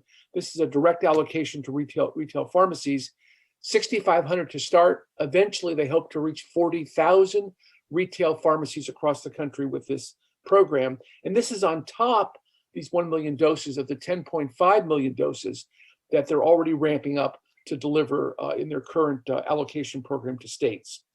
They want to partner, the Biden administration does, directly with federally qualified health centers and also provide the FQHCs direct access to doses and work in collaboration with them. Santa Clara County has already taken the lead on that effort and has already begun its own collaboration with the FQHCs. Again, this would be a national agenda. And last point I would make on this issue, or last 2 points, one would be they want to also give the states more advance notice about the vaccine supply. Up until recently, it's been literally week to week. We'll tell you for the next 7 days on Sunday night or Saturday afternoon what you'll have available. They plan now to make that a 3-week window so that states can plan more competently on vaccine rollout. And the last point I would make is they want to also, the Biden administration, surge the public health workforce and create this public health jobs program to support the COVID response of 100,000 new workers nationally. And that's part of the 1.9 trillion. The money for that 100,000 public health workers surge is in there. So those are the high points of what the Biden administration is attempting to do. And I'm more than happy to respond to your questions. Thank you very much. Supervisor Lee, thank you. Let me go back to you, sir. Thank you, Chair. Very exciting to hear the FEMA funding being fully refundable or fully reimbursable, excuse me, to set up these vaccination site, mobile vaccination clinics and all that. So that's very exciting. You mentioned the term FQHC. What is that again? That's federally qualified health centers. These are community health centers that have been in existence for 30, 35 years. Santa Clara County has a significant number of them, as does every county in California. And they're safety net providers who see all comers. They're federally sponsored, but they're private nonprofit organizations. So they're not government organizations, private nonprofit, but they receive special federal reimbursement in exchange for a commitment to see everyone regardless of insurance status. And Santa Clara County has contracted with them for elements of their own vaccine rollout, and they're an important part of the healthcare safety net. Thank you very much. And you mentioned that there's a Jeff Zients is now kind of appointed as the COVID czar. In effect, they're not using the term czar, but he's the point person. A point person, okay. What happened to General Gus Pernoff? He was the one supposed to be distributing the vaccines. He's still in that place, or what happened? A good question. I don't know offhand whether he's still there, but again, Jeff Zients would be above them all as this involves testing, vaccines, treatments. What's the government response to COVID? And I don't know whether that general is still in place or not offhand. Okay. It just so happened I worked for him in Iraq 10 years ago. So. Oh, very good.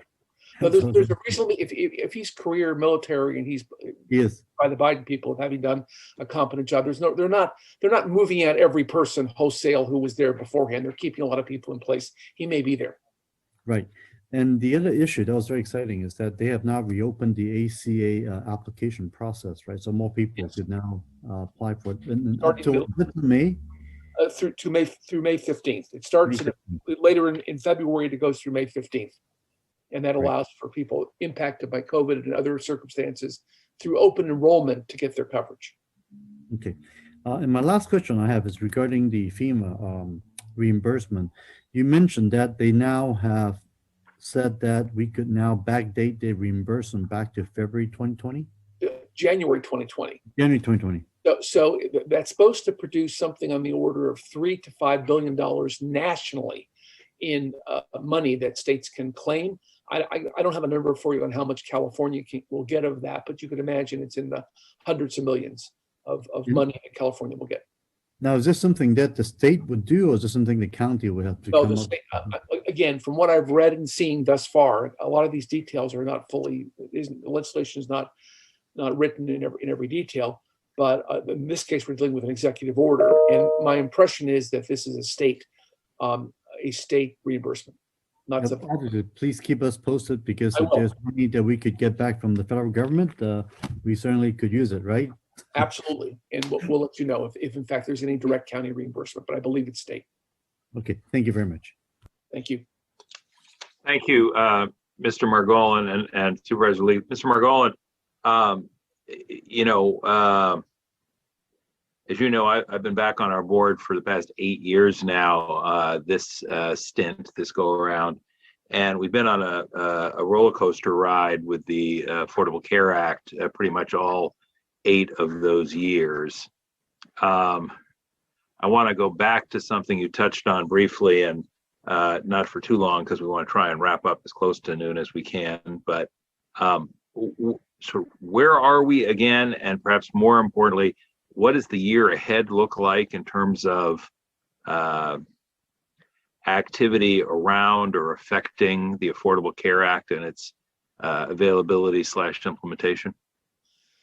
So the year ahead looks positive because the Biden administration is committed to reversing the cuts and the efforts made to weaken the Affordable Care Act during the Trump administration.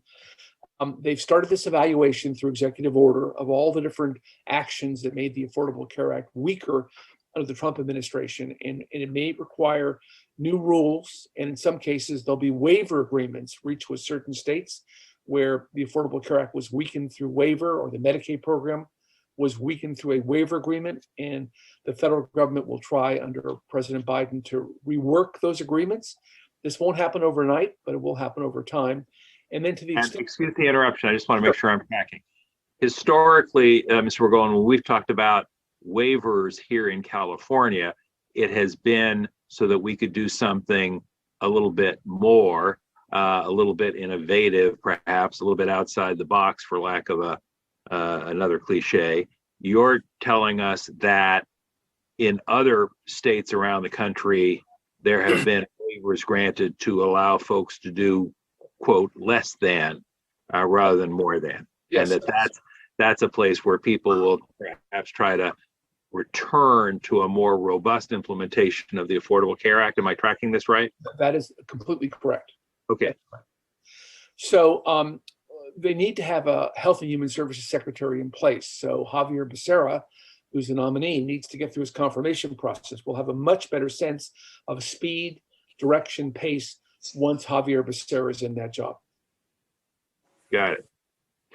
And presumably threats to the Affordable Care Act are unexpected at the presidential or legislative level for the next year. Right. And could you revisit your earlier comments or elaborate on them? And where do we stand in terms of threats in the court system?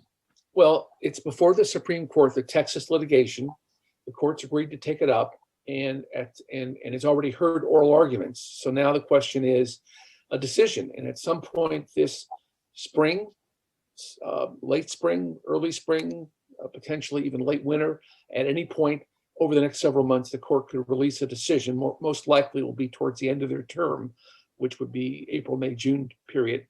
And most experts assume they will not repeal the Affordable Care Act, but they could restrict it. They could limit it in some fashion, and the Congress would then have to respond.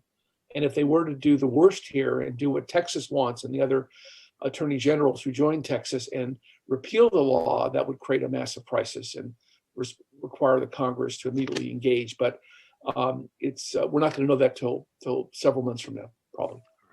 And is the case still called California versus Texas?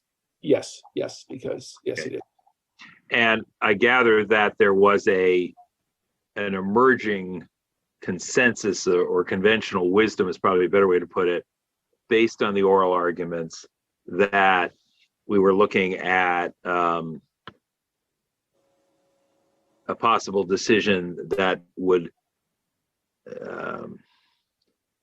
acknowledge severability, for lack of a better way of putting it, so that striking down one part of the Affordable Care Act wouldn't be dispositive as to the whole of the Affordable Care Act. Yes? Yes, correct. So that if the individual mandate was in fact ruled unconstitutional, it doesn't require the entire law to fall.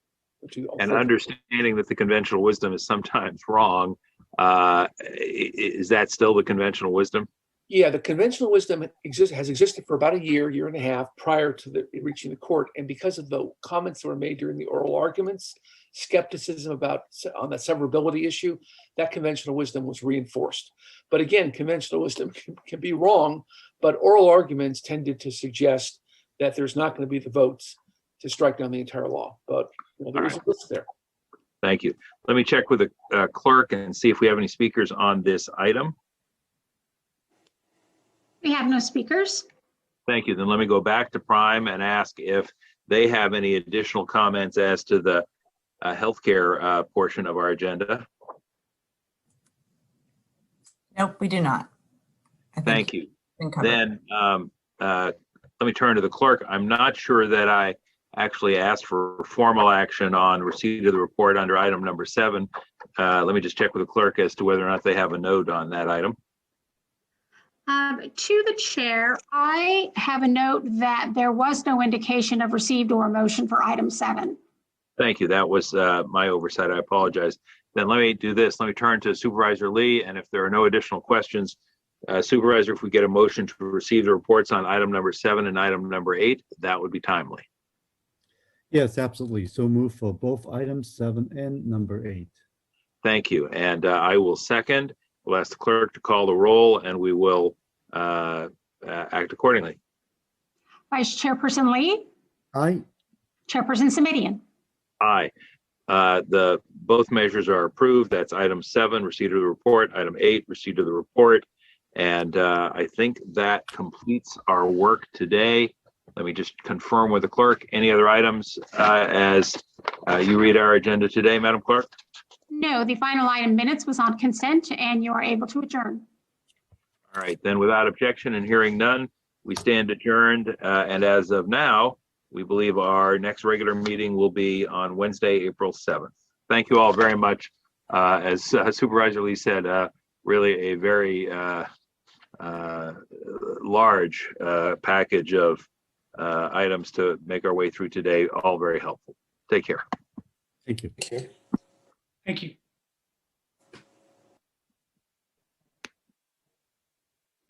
Have a great day, Supervisor.